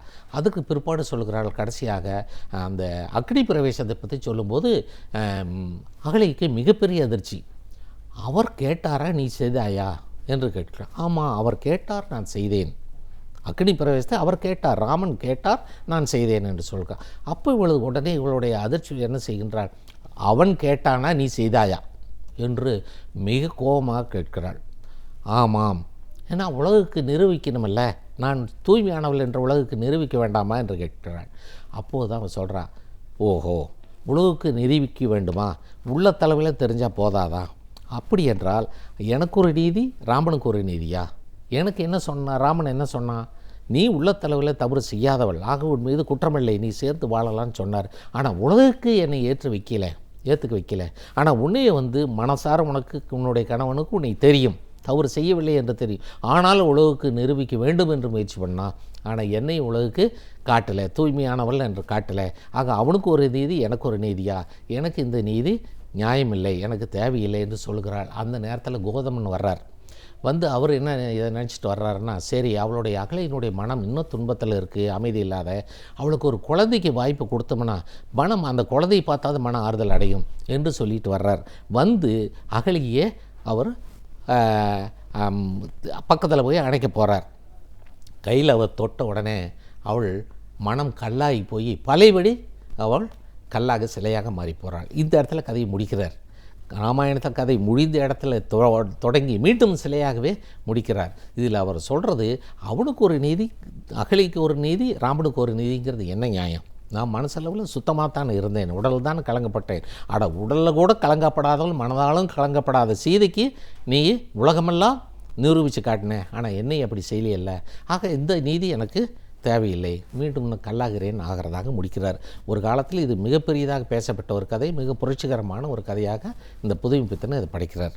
இது மிக அருமையான ஒரு கதை என்று இன்றைக்கு வரைக்கும் பேசப்படக்கூடிய கதை. ஒரு படைப்பாளியாக, கல்லூரி விரிவுரையாளராக, ஒரு தமிழ் அறிஞர் அப்படின்ற முறையில், அதுலேயும் குறிப்பாக சிறுகதை அப்படின்ற அந்த ஒரு வடிவம் எந்த காலத்திலேருந்து எப்படி உருவாச்சு, ஒவ்வொரு காலத்திலையும் அது எந்த அளவுக்கு மாற்றங்களை சந்திச்சது, நீங்கள் வியந்து பார்த்த அறிஞர்கள் அவங்களுடைய படைப்பிலிருந்து சில கதைகளை எங்களோட நேர்களோட இன்னைக்கு நீங்கள் முழுமையாக பகிர்ந்ததுக்கு நன்றி. நமக்கு தேவையான பல அரிய தகவல்களை அழகிய தமிழில் தொகுத்து இனிமையாக வழங்க வந்திருக்கிறார் பேராசிரியர் சுபவீர பாண்டியன் அவர்கள். நிகழ்ச்சியில் அடுத்த பகுதியாக வரவிருப்பது ஒன்றே சொல் நன்றே சொல்.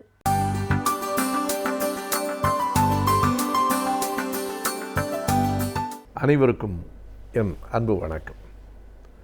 10 நாள்களுக்கு முன்னால் சென்னை கல்லூரி ஒன்றில் 70 மாணவர்கள் இடைநீக்கம் செய்யப்பட்டனர் என்றும் 6 மாணவர்களிடமிருந்த அரிவாள், கத்தி போன்ற ஆயுதங்கள் கைப்பற்றப்பட்டன என்றும் நாளேடுகள் செய்தி கூறின. ஒரு பேர் அதிர்ச்சியான செய்தி என்று அதனை கூற வேண்டும். பள்ளிகளுக்கும் கல்லூரிகளுக்கும் போகிற மாணவர்கள் கைகளில் கத்திகளோடும் அரிவாள்களோடும் போகிறார்கள் என்றால் நம் சமூகம் எங்கே போய்கொண்டிருக்கிறது என்கிற ஒரு பெரிய கேள்வி நம் முன்னால் நிற்கிறது. அதுவும் அந்த கல்லூரியில் சேர்ந்து ஒரு 2-3 ஆண்டுகள், 4-5 ஆண்டுகள் படித்த மாணவர்கள் அப்படி தங்களுக்குள் ஒரு மோதல் போக்கை ஏற்படுத்தி கொண்டார்கள் என்று கூட அந்த செய்தி சொல்லவில்லை. கைது செய்யப்பட்ட மாணவர்களில் 2 பேர் முதல் ஆண்டு மாணவர்கள். முதல் ஆண்டு என்றால் இப்போதுதான் 2-3 மாதங்களுக்குள்ளாக கல்லூரிகளுக்குள் வந்து சேர்ந்தவர்கள். எனவே கல்லூரியில் காலடி எடுத்து வைத்து 3 மாதங்கள் கூட ஆகாத நிலையில் அவர்கள் கைகளிலே அரிவாள்களும் கத்திகளும் வைத்திருக்கிறார்கள் என்றால் இது ஒட்டுமொத்த சமூக கலாச்சாரத்தினுடைய மாற்றம் என்றுதான் வேதனையோடு குறிக்க வேண்டியிருக்கிறது. அவர்கள் பள்ளிக்கூடங்களிலிருந்து வருகிற போதே சான்றிதழ்களோடு இந்த ஆயுதங்களையும் சேர்த்தே எடுத்து கொண்டு வந்து விட்டார்களா என்று தோன்றுகிறது. பள்ளிக்கூடத்து பிள்ளைகளே இவ்வளவு தூரம் வன்முறையிலே ஈடுபடுகிறவர்களாக ஆவார்கள் என்றால் எதிர்காலம் ஒரு மிகப்பெரிய கேள்விக்குறியாகவும் இருட்டாகவும் தான் இருக்கிறது.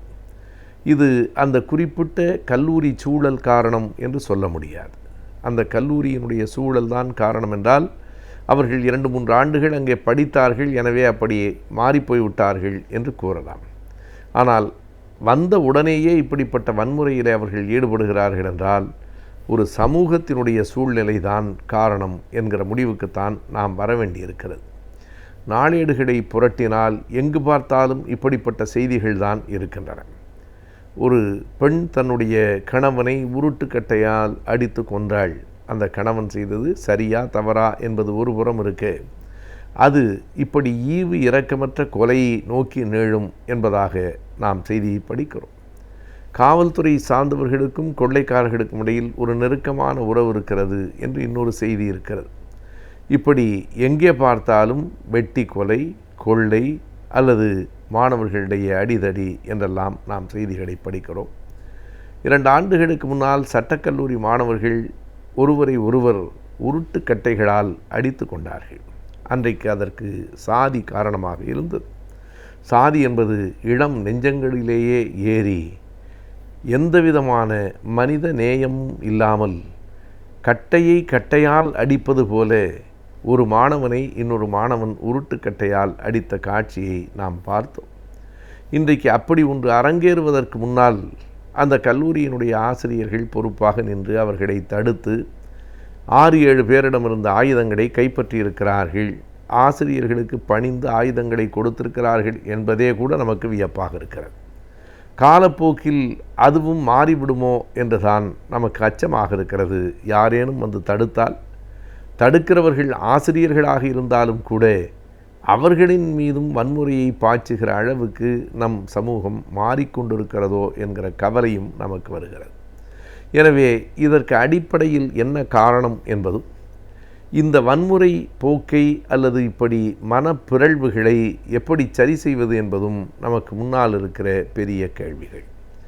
நம்முடைய சமூக சூழல் வன்முறையை வளர்க்கிற ஒன்றாக மாறிக்கொண்டிருக்கிறது. மாணவர்களுக்கு உள்ளே அந்த 2 குழுக்களுக்கு இடையிலான மோதலுக்கு என்ன காரணம் என்பதை நாம் பெரிதாக ஆராய வேண்டியதில்லை. பேருந்துகளிலே வருகிற போது அந்த கல்லூரியிலோ அல்லது வேறு கல்லூரிகளிலோ படிக்கிற அந்த மாணவிகளும் சேர்ந்து வருகிற நேரத்தில் அதனை ஒட்டித்தான் இந்த சிக்கல்கள் வந்திருக்கின்றன என்று நாளேடுகள் கூறுகின்றன. காரணம் எதுவாக வேண்டுமானாலும் இருக்கலாம். சட்டக்கல்லூரியிலே சாதி காரணமாக இருந்தது. வளர்ந்ததற்கு பிறகு பணமும் செல்வமும் வயலும் வரப்பும் சொத்துகளும் அடிதடிக்கு காரணங்களாக இருக்கின்றன. எனவே வளர்ந்தவர்களுக்கு இடையிலே அப்படிப்பட்ட ஒரு மோதல்கள் வருவது என்பதை தாண்டி இளம் பிள்ளைகள் 20 வயது கூட நிரம்பாத இளம் பிள்ளைகளுக்கு ஆயுதம் தூக்குகிற அந்த போக்கு அவர்களை எப்படி பற்றி கொண்டது என்பதை நாம் கவனிக்க வேண்டும். மாணவர்களிடத்தில் அன்பை விதைக்கிற, நல்லவைகளை எடுத்துச் சொல்லுகிற சமூக இயக்கங்கள் நாட்டில் குறைந்து போய்விட்டனவோ என்பதுதான் நமக்கு கவலையாக இருக்கிறது. வெறும் பள்ளிக்கூடத்திலேயே எல்லாவற்றையும் சொல்லிக் கொடுத்து விட முடியாது. அதற்கு ஒரே ஒரு வகுப்பு, அதற்கான நீதி போதனை வகுப்பு, மாரல் கிளாஸ் என்று வைத்தாலும் கூட எல்லாவற்றையும் சரி செய்து விட முடியும் என்பது ஒரு போலியான வாதம்தான். அப்படியானால் ஒரு சமூக மாற்றம், சமூக மாற்றத்தை அக்கறையோடு கொண்டிருக்கிற சமூக இயக்கங்களினுடைய தேவை மிக பெரிதாக இருக்கிறது என்றுதான் நாம் கருத வேண்டியிருக்கிறது. அப்படிப்பட்ட இயக்கங்கள் இல்லாமல் போய்விட்டனவோ என்று கூட கவலையாக இருக்கிறது. எல்லா அமைப்புகளும் கட்சிகளோடு சேர்ந்து கட்சிகள் தேர்தல்களை நோக்கி, தேர்தல்கள் பொறுப்புகளை பதவிகளை நோக்கியும் நகர்ந்து கொண்டிருக்கிற போது இடையில் வருகிறவர் எவராக இருந்தாலும் அவர்களை தள்ளி தகர்த்து விட்டு முன்னேறு என்று சாணக்கியர் சொல்லிக் கொடுத்த அந்த பாடங்கள் தான் நம் மூளையிலே பதிந்து கிடக்கின்றன. அன்பை கடைப்பிடி, அறம் வாழ்க்கையினுடைய அவசியமான தேவை என்கிற சிந்தனைகளையெல்லாம் விட்டு விலகி எப்படியும் வெற்றியை வெறியோடு நாம் கைப்பற்றுவது என்பதும், எதை நாம் அடைய விரும்புகிறோமோ அதனை பெற முடியாத போது அடைய முடியாதவைகளை அழித்து விடுவது என்பதுமான அந்த கொடூர சிந்தனைகள் இளைய மனங்களிலேயே அவர்கள் பற்றி கொண்டு விட்டனவோ அந்த எண்ணங்கள் என்று நாம் மறுபடியும் எண்ணி பார்க்க வேண்டியிருக்கிறது. கத்தியும் அறிவாளும் தான் கொண்டு வந்திருக்கிறார்கள், குண்டுகளையும் துப்பாக்கிகளையும் கொண்டு வரவில்லை என்று நாம் பெரிதாக மகிழ்ச்சி அடைந்து விட முடியாது. கத்தியும் அறிவாளும் மிக எளிதாக கிடைக்கின்றன. துப்பாக்கியும் வெடிகுண்டுகளும் இன்னமும் அவ்வளவு எளிதில் கிடைக்கவில்லை. கிடைக்குமானால் அவற்றையும் பயன்படுத்துகிற நிலைமை மிக விரைவில் வந்துவிடும். அமெரிக்கா எவ்வளவு வளர்ந்திருந்தாலும் இப்படிப்பட்ட அங்கே அந்த கோளாறுகள் இருக்கவே செய்கின்றன. அதே நிலையை நோக்கி அமெரிக்காவினுடைய வணிக வளர்ச்சியை, அறிவியல் வளர்ச்சியை நம்மால் எட்ட முடியவில்லை என்றாலும் அங்கே இருக்கிற வன்முறைகளின் வளர்ச்சியை நாம் எட்டி விடுவோமோ என்று நினைக்க தோன்றுகிறது. எனவே இது குறித்த சிந்தனை, இதற்கான மாற்று என்ன என்கிற எண்ணம் நம் எல்லோருக்கும் வந்தாக வேண்டும். அது இல்லையானால் நாம் அத்தனை பேருமே சமூக பொறுப்பற்றவர்களாகத்தான் இருக்கிறோம் என்று ஆகும். அப்படிப்பட்ட நல்ல எண்ணங்களை மாணவர்களிடம் விதைக்க வேண்டும். மாணவர்களிடத்திலே சமூக இலக்கிய இயக்கங்களை உருவாக்க வேண்டும். வெறும் கல்வி, படிப்பு, பணம், கார், பங்களா என்கிற சிந்தனையிலே இருந்து இசையில், கலையில் நாட்டம் வருமானால், ஓவியத்தில் உங்களினுடைய மனம் திளைக்குமானால் இது போன்ற வன்முறைகளிலே இருந்து விலகுவதற்கான வாய்ப்புகள் உண்டு. ஆகையினாலே பல்வேறு விதமான மனித நேய அடிப்படையிலான சிந்தனைகளை வளர்க்க வேண்டிய காலகட்டத்தில் நாம் இருக்கிறோம் என்பதைத்தான் இந்த நிகழ்ச்சிகள் நமக்கு எடுத்து காட்டுகின்றன.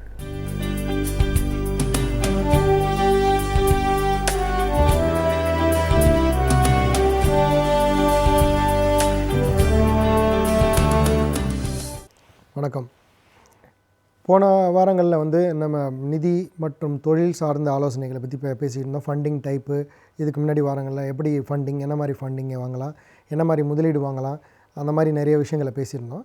இப்போ வந்துட்டு எப்படி வந்து ஒரு கம்பெனியோட மார்க்கெட்டிங் எப்படி இம்ப்ரூவ் பண்ணலாம் அப்படிங்கிறத பற்றி பேசுவோம். மார்க்கெட்டிங் பண்ணுறதுன்னா என்ன அப்படின்னிங்கன்னா, ஒரு கம்பெனிக்கு வந்து எப்படி ஃபைனான்ஸ் முக்கியமோ அதே மாதிரி ஈக்குவலான முக்கியம் மார்க்கெட்டிங். மார்க்கெட்டிங் இல்லாமல் கம்பெனி ரன் பண்ண முடியாது, ஃபைனான்ஸ் இல்லாமையும் ரன் பண்ண முடியாது. மார்க்கெட்டிங்கை வந்து இப்போ இன்றைக்கி இருக்கிற காலகட்டத்தில் நான் ரொம்ப ஈஸியாகவே பண்ணி நிறைய ஆர்டர் எடுக்க முடியும். இப்போ முன்ன மாதிரிலாம் ரொம்ப டோர் டு டோர் போய் தான் பண்ணி ஒவ்வொரு ஆர்டரையும் எடுக்கணும். ஏன்னா நம்ம ஆர்டருங்கிறது சொல்கிறது வந்து எல்லா பிஸ்னஸுக்கும் சேர்ந்த மாதிரி ஒரு காமனான வேர்டில் சொல்கிறோம். இது ஒரு ஃப்ளாட் செல்லிங்காக இருந்தாலும் சரி, ஒரு மேனுஃபேக்சரிங் கம்பெனியாக இருந்தாலும் சரி, இது நம்ம பேசுகிறது எல்லாமே B2Bக்கு பேசுகிறோம். பிஸ்னஸ் டு பிஸ்னஸ்ன்னு சொல்லக்கூடிய கான்செப்ட்டுக்கு. பிஸ்னஸ் டு கன்சியூமருங்கிறது இதில் கலந்துக்கலாம். பார்த்திங்கன்னா பிஸ்னஸ் டு கன்சியூமருங்கிறது ஒரு ரீட்டைல் மார்க்கெட் சம்மந்தப்பட்டதாகிடும். நம்ம சொல்கிறது ஒரு மினிமம் வந்து ஒரு 10,000 ரூபாய்க்கு உண்டான ஒரு ப்ராடக்ட்டை விற்கிறதுக்கு பற்றி நம்ம இப்போ பேசுகிறோம் அப்படின்னு வச்சுக்கலாம். இப்போ வந்து ஒரு கஸ்டமரை கொண்டு வரத்துக்கு நம்ம என்ன பண்ணலாம், ஒரு பையரை உங்கள் கம்பெனி கொண்டு வரத்துக்கு என்ன பண்ணணும் அப்படின்னிங்கன்னா, இப்போ இருக்கிற கண்டிஷனில் கம்பல்சரியாக வந்து உங்களுக்கு ஒரு வெப்சைட் க்ரியேட் பண்ணியே ஆகணும். ஏன்னா இப்போ வெப்சைட் இல்லாமல் வந்து இப்போ யாருமே வந்து ஒரு ப்ராடக்ட்டை வாங்குறதுக்கு முன்னாடி அவங்க வெப்சைட் இருக்கா, எவ்வளோ நாளாக இருக்காங்க, அந்த வெப்சைட்டில் என்னென்ன இன்ஃபர்மேஷன் இருக்குது, அந்த கம்பெனியை யார் நடத்துகிறாங்க, அட்ரஸ் இருக்கா, இமெயில் இருக்கா அப்படிங்கிறத பார்க்குறாங்க. முன்னாடிலாம் வந்து ஊர் பக்கத்தில் நீங்கள் எந்த ஊரில் இருப்பீங்களோ அந்த ஊரில் இருக்கிற பக்கத்தில் இருக்கிற பையர் தான் வந்து அதிகமாக வாங்கிக்கிட்டு இருந்தாங்க. அதிகமானங்கிறது நான் சொல்கிறது எல்லாமே 50%ங்கிற பேசிஸில் வச்சுக்கோங்க. இப்போல்லாம் பார்த்திங்கன்னா இந்த ஊரில் இருக்கிற கம்பெனிக்கு வந்து ஜப்பான்லேருந்து ஆர்டர் கிடைக்கிறது வாய்ப்புகள் இருக்குது, அமெரிக்காலேருந்து கிடைக்கிறது வாய்ப்பு இருக்குது, இங்கே இருக்கிற டவுன் சவுத்துலேருந்து கிடைக்கிறதுக்கு வாய்ப்புகள் இருக்குது. ஸோ அப்படி இருக்கும்போது கம்பல்சரியாக உங்களோட வெப்சைட் வந்து ரொம்ப ரொம்ப அட்ராக்டிவாக இருக்கணும். எகெயின் வந்து இது எல்லாமே ஒரு மார்க்கெட்டிங்கும் ஒரு கன்சல்டன்ட் கிட்ட கொடுத்தீங்கன்னா கண்டிப்பாக அவங்க எல்லாமே செட் பண்ணி கொடுப்பாங்க. இப்போ எங்களை மாதிரி இருக்கிற நிறுவனங்களை வந்து இந்த மாதிரி ஒரு டீட்டெயிலாக ஒரு மார்க்கெட்டிங் அண்ட் ஃபினான்ஸ் சம்மந்தமாக பண்ணி கொடுப்போம். அதில் பார்த்திங்கன்னா எதுக்கு இந்த விஷயத்த சொல்கிறோன்னா, மார்க்கெட்டிங் வந்து நமக்கு தெரியும், நம்மளே பண்ணிடலாம்னு நினைக்கக்கூடாதுங்கிறதுக்காக தான். ஏன்னா இதை வந்து வெளியில் கொடுக்கும்போது தான் இதை பற்றின வந்து உங்களுக்கு உண்மையான எக்ஸ்பீரியன்ஸும் அதனால் உங்களுக்கு என்ன வந்து பெனிஃபிட் கிடைக்குதுங்கிறது தெரியும். அதர்வைஸ் வந்து ஒரு குறுகிய வட்டத்துக்குள்ளே போயிடாமல் இருக்கிறதுக்கு தான். இப்போ ஒரு வெப்சைட்டை க்ரியேட் பண்ணும்போது அதுக்கு 1 லட்சம் 2 லட்சம் செலவு பண்ணுமா அப்படின்னிங்கன்னா அவ்வளோலாம் தேவையில்லை. ஒரு நார்மலான ஒரு வெப்சைட் வந்து ஒரு 15,000லேருந்து இல்லை அந்த ரேஞ்சுக்குள்ளே பண்ணிங்கன்னா ஓரளவு நல்ல இன்ட்ராக்டிவ் வெப்சைட்டாக பண்ணுறதுக்கு வாய்ப்புகள் இருக்குது. ஒன்ஸ் அது பண்ணினதுக்கப்புறம் உங்களோட பிஸ்னஸை, அதாவது உங்கள் வெப்சைட்டுக்குள்ளே வந்து கஸ்டமரை வர வைக்கணும். வெப்சைட்டுக்குள்ளே என்ன இன்ஃபர்மேஷன் வச்சுருப்பீங்கன்னா, உங்கள் ப்ராடக்ட்டை, உங்கள் கம்பெனியை பற்றின ப்ராடக்ட்ஸோட கேட்டலாக்ஸ் வச்சுருப்பீங்க. என்னென்ன இருக்குது, அதோட ப்ரைஸ் என்ன அப்படிங்கிறதெல்லாம் கொடுத்துருப்பீங்க. இப்போ வந்துட்டு ஒன்ஸ் வந்து பிளாட்ஃபார்ம் ரெடியாக இருக்குது, ஆன்லைனில் இது ஒரு ஆஃபீஸ் மாதிரி. ஒன்ஸ் இதை வந்து ரீச் பண்ணணும், அதுக்கு என்ன பண்ணணும், SEOன்னு சொல்லக்கூடிய சர்ச் இன்ஜின் ஆப்டிமைசேஷன், அந்த மாதிரி SOO, இந்த மாதிரி வந்து ஒரு கூகுள் ஆட்ஸு, இந்த மாதிரி சில விஷயங்களை பயன்படுத்தி உங்களோட கம்பெனியோட ப்ராடக்டை ஃபெமிலியர் பண்ணணும். ஃபெமிலியர் பண்ணணுன்னா ஒன்று வந்து கஸ்டமராக தேடி வந்து உங்களோட வெப்சைட்டுக்குள்ளே வருது, இன்னொன்று கஸ்டமரை போய் தேடி உங்களோட ப்ராடக்டை காமிச்சு வாங்க வைக்கிறது. கஸ்டமராக தேடி வாங்குறது அப்படின்னிங்கன்னா சில ப்ராடக்ட்ஸ்லாம் பார்த்திங்கன்னா வாண்டட் ப்ராடக்ட்ஸ்னால் ஒரு வந்து முக்கியமான விஷயங்கள் லைக் வந்து எலக்ட்ரிக்கல் ரிலேட்டடாக அந்த மாதிரிலாம் இருக்குன்னா கஸ்டமர் வந்து அவங்களுக்கு வேணும்னா கண்டிப்பாக அவங்களே வாங்குவாங்க. அப்போ வாங்கும்போது என்ன பண்ணுவாங்கன்னா, வெப்சைட்டில் போய்ட்டோ இல்லை கூகுளில் சர்ச் பண்ணும்போதோ இந்த பர்டிகுலர் ப்ராடக்டோட பேரை போட்டு எங்கே இருக்குதுன்னு பார்ப்பாங்க. அப்படி இருந்ததுன்னா நீங்கள் ப்ராப்பரான ஒரு SEO பண்ணி வச்சுருந்தீங்க, வெப்சைட்டை நல்லா மார்க்கெட்டிங் பண்ணி வச்சுருந்தீங்கன்னா உடனடியாக உங்களோட நேம் வந்து அந்த டாப் லிஸ்ட்டில் வரதுக்கு வாய்ப்புகள் இருக்குது. அப்படி வந்தோடனே ஆட்டோமேட்டிக்காக அவங்க டைரெக்டாக உங்கள் வெப்சைட்டுக்குள்ளே வருவாங்க, உங்களோட கேட்டலாகை பார்ப்பாங்க, கேட்டலாகை பார்த்து உங்கள்கிட்ட டைரெக்டாக ஃபோன் பண்ணுவாங்க, இல்லைனா இமெயில் அனுப்பிச்சு ஆர்டர் கொடுப்பாங்க. ஸோ இது வந்து கஸ்டமராக உங்களை தேடி வர்றது. நீங்கள் வந்து 2 டைப் ஆஃப் மார்க்கெட்டிங் பண்ணணும். ஒன்று வந்து புஷ் மார்க்கெட்டிங், இன்னொன்று புல் மார்க்கெட்டிங்னு சொல்லுவோம். புஷ் மார்க்கெட்டிங்கிறது வந்து பார்த்தீங்கன்னா கஸ்டமருக்கு வந்து அவங்களுக்கு வேணுங்கிற ப்ராடக்டை உங்களோட ப்ராடக்டோட பேரை வச்சு உங்களை கண்டுபிடிச்சி உள்ளே வருது. இன்னொன்று வந்து உங்களுக்கு யார் டார்கெட்டுன்னு நினைக்கிறீங்களோ அவங்கக்கிட்டக்க உங்கள் ப்ராடக்டை போய் காமிக்கிறது. இப்போ முன்னாடி வந்து டோர் டு டோராக போய் நம்ம வந்து என்ன பண்ணுவாங்கன்னா டோர் டு டோர் மார்க்கெட்டிங்னு ஒரு கான்செப்ட் முன்னாடிலாம் இருந்தது. இப்போ அதிகமாக கிடையாது. ஒன்லி கஸ்டமர் பேஸ்டு கால்ஸ் தான் இப்போ அதிகமாக இருக்குது. கிடையாதுன்னு சொல்ல முடியாது, கால்ஸ் அதிகமாக இருக்குங்கிறத சொல்கிறேன். அப்படி இருக்கும்போது எப்படி வந்து ஒரு ப்ராடக்டை காமிக்கிறது அப்படின்னு பார்த்தீங்கன்னா சோஷியல் மீடியாங்கிற இப்போ கான்செப்ட் இருக்கிறதுனால ஃபேஸ்புக்கு, கூகுள் ப்ளஸ், பின்ட்ரெஸ்ட்டு, அகைன் வந்து லிங்க்டின், இந்த மாதிரி இதில் நீங்கள் யாருக்கிட்ட இந்த ப்ராடக்டை காமிக்கணும்னு நினைக்கிறீங்களோ, யாருக்கிட்ட இது போய் சேரணும்னு நினைக்கிறீங்களோ அவங்கள கரெக்டாக ஐடென்டிஃபை பண்ணி அவங்கக்கிட்ட மட்டுமே உங்கள் ப்ராடக்டை காமிக்க முடியும் இப்போல்லாம். இப்போ எக்ஸாம்பிள் வந்து ஒரு வாட்டர் ஹீட்டர் கம்பெனி மேனுஃபேக்சரிங் பண்ணுறீங்க அப்படின்னிங்கன்னா, இப்போ இந்த வாட்டர் ஹீட்டர் கம்பெனியை வந்து யார் வாங்குவாங்க அப்படின்னிங்கன்னா, இப்போ வந்து இது வந்து பர்டிகுலராக ரெக்யர்மெண்ட் பேஸில் வாங்கக்கூடிய ஒரு ப்ராடக்ட்டு. என்றைக்கு வந்து அவங்களுக்கு தேவையோ அன்றைக்கி தான் வந்து இது அப்ரோச் பண்ணுவாங்க. ஜென்ரல் ப்ராடக்ட் கிடையாது.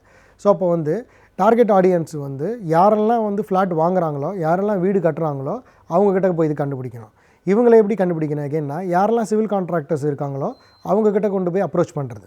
இப்போ எக்ஸாம்பிள் வந்து இதே மாதிரி இன்னொரு எக்ஸாம்பிள் பார்த்திங்கன்னா, ஒரு பர்டிகுலராக ஒரு பிளாட் விற்கிறாங்க அப்படின்னு நினைக்கிறாங்க. அந்த பிளாட்டோட பட்ஜெட் வந்து ஒரு 2 லட்ச ரூபா. இந்த 2 லட்ச ரூபா ப்ராடக்ட் வந்து இந்த பிளாட் வந்து திருச்சியில் இருக்குது, இவங்க விற்கணும்னு நினைக்கிறாங்க அப்படின்னிங்கன்னா, இப்போ நம்ம என்ன பண்ணலாம், சோஷியல் மீடியாவில் இல்லை ஆன்லைன் மீடியாவில் எப்படி மார்க்கெட் பண்ண முடியும்னா, திருச்சியில் இருந்து வெளியில் போனவங்களை எல்லாரையும் வந்து ரீச் பண்ணணும். ஏன் திருச்சியில் வந்திருக்கிறவங்களை எல்லாரையும் போய் ரீச் பண்ணணும்னா, அந்த ஊர்லேருந்து வெளியில் போனவங்க தான் அந்த பர்டிகுலர் பிளாட்டை வாங்குறதுக்கு அதிகமாக நினைப்பாங்க. ஏன்னா வெளியூர்லேருந்து இருக்கிறவங்க போய் அந்த ஊரில் வாங்குறதுக்கு வாய்ப்புகள் கம்மி. ஸோ அப்படி இருக்கும்போது இந்த ஊரில் இவ்வளோ ரூபா சம்பளத்தில் இந்த மாதிரி ப்ரொஃபைலில் எங்கே இருக்காங்களோ அவங்கள எல்லாரையுமே வந்து சோஷியல் மீடியாவில் கனெக்ட் பண்ண முடியும். அவங்க ஒரு பட்ஜெட்டை வச்சுக்கிட்டு அந்த பட்ஜெட்டில் அவங்க எப்போ வந்து அந்த சோஷியல் மீடியா ஓப்பன் பண்ணுறாங்களோ உடனடியாக உங்களோட ப்ராடக்ட்டை வந்து அவங்களுக்கு டிஸ்பிளேயில் வந்து நிற்கும் கண்ணுக்கு முன்னாடி. ஸோ அவங்க வேணும்னா அதை சூஸ் பண்ணுவாங்க. இப்போ பார்த்திங்கன்னா ஒரு சாதாரணமாக ஒரு ப்ராடக்ட் வந்து ஒரு ரியல் எஸ்டேட் பண்ணணும்னு நினைக்கிறாங்க, இல்லை எனி ப்ராடக்ட்ஸு, டார்கெட் கஸ்டமரை முதல்ல தெரியாமல் அடுத்தது வந்து மார்க்கெட்டிங்கே ஆரம்பிக்கக்கூடாது. ஸோ அதுக்கு முதல்ல என்ன பண்ணணுன்னா, உங்கள் ப்ராடக்ட்டை எடுத்துகிட்டு இந்த ப்ராடக்ட்டை யார் வாங்குவாங்க, இந்த வாங்கக்கூடிய குரூப் எங்கே இருக்காங்க, இவங்களோட ஏஜ் குரூப் என்ன, ஏஜ் குரூப்புக்கு அப்புறம் இவங்க எந்த ஊரில் இருக்காங்க, இவங்களோட ப்ரொஃபைல் என்ன மாதிரி இருக்குது, இவங்க இந்த ப்ரொஃபைல் இதை முதல்ல ரெடி பண்ணாமல் மார்க்கெட்டிங் ஸ்ட்ராட்டஜி ஆரம்பிக்கக்கூடாது. இதை ரெடி பண்ணுறதையும் மார்க்கெட்டிங் கன்சல்டன்ஸ் பண்ணுவாங்க. இதை ஒன்ஸ் இது ரெடி பண்ணதுக்கப்புறம் உங்களோட டிஸ்பிளே மெட்டீரியல்ஸ், ஆன்லைனில் இருக்கக்கூடிய ஒரு டிஸ்பிளே மெட்டீரியல்ஸை எடுத்து இவங்களுக்கு நம்ம வந்து த்ரூ ஆன்லைன் ப்ரொமோஷனில் பண்ணும்போது ஆட்டோமேட்டிக்காக வந்து அவங்களே வந்து உங்களுக்கு என்கொயரி அனுப்புவாங்க. ஏன்னா நீங்கள் வந்து முதல்ல சொன்னது அவங்களாம் வந்து தேடி வருது, ரெண்டாவதாக சொல்கிறது அவங்களுக்கு காமிச்சு உங்களோட ப்ராடக்ட்டை அட்ராக்டிவாக காமிச்சு அவங்கள வாங்க வைக்கிறது. அட்ராக்டிவாக காமிக்கிறது அப்படின்னா என்ன அர்த்தம்னா, ஒரு டிசைனை வந்து உங்களோட ப்ராடக்டோட கேட்டலாக ஒரு மினிமமான ஒரு சைஸில் மேக்ஸிமம் இன்ஃபர்மேஷன் கொடுக்கணும். மேக்ஸிமம் இன்ஃபர்மேஷன் எப்படின்னா, உங்களோட இமேஜ் அட்ராக்டிவாக இருக்கணும், உங்களோட வேர்டிங்ஸ் வந்து குறைச்சலாக இருக்கணும். இப்படி இருந்ததுனா தான் உங்களோட ப்ராடக்டை வந்து அவங்கள்ட்ட டிஸ்பிளே பண்ணும்போது அவங்க வந்து என்கொயரி பண்ணுறதுக்கு க்ரியேட் பண்ண முடியும். ஸோ இதில் வந்து இப்போ நம்ம பேசினது வந்து ஆன்லைனில் சோஷியல் மீடியாவில் ஒரு என்ன மாதிரி புஷ் அண்ட் புல் மார்க்கெட்டிங் பண்ணலாங்கிற பேசினோம். இதுக்கு மேலே வர வாரங்களில் வேறு இன்னொன்று என்னென்ன மெத்தட்ஸில் வந்து லீட்ஸ் எடுக்கலாம், என்ன மாதிரி பிஸ்னஸை இம்ப்ரூவ் பண்ணலாங்கிறத மேலே வர வாரங்களில் பார்க்கலாம்.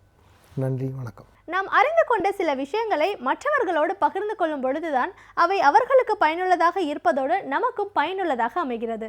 அந்த வகையில் இன்றைக்கு டாக்டர் கார்த்திகேயன் அவர்கள் என்ன பயனுள்ள தகவல்களை நம்மிடையே பகிர்ந்து கொள்ள வந்திருக்கிறார் என்பதை கவனிக்கலாம். நிகழ்ச்சியில் நிறைவு பகுதியாக வரவிருப்பது கற்றலும் கற்பித்தலும்.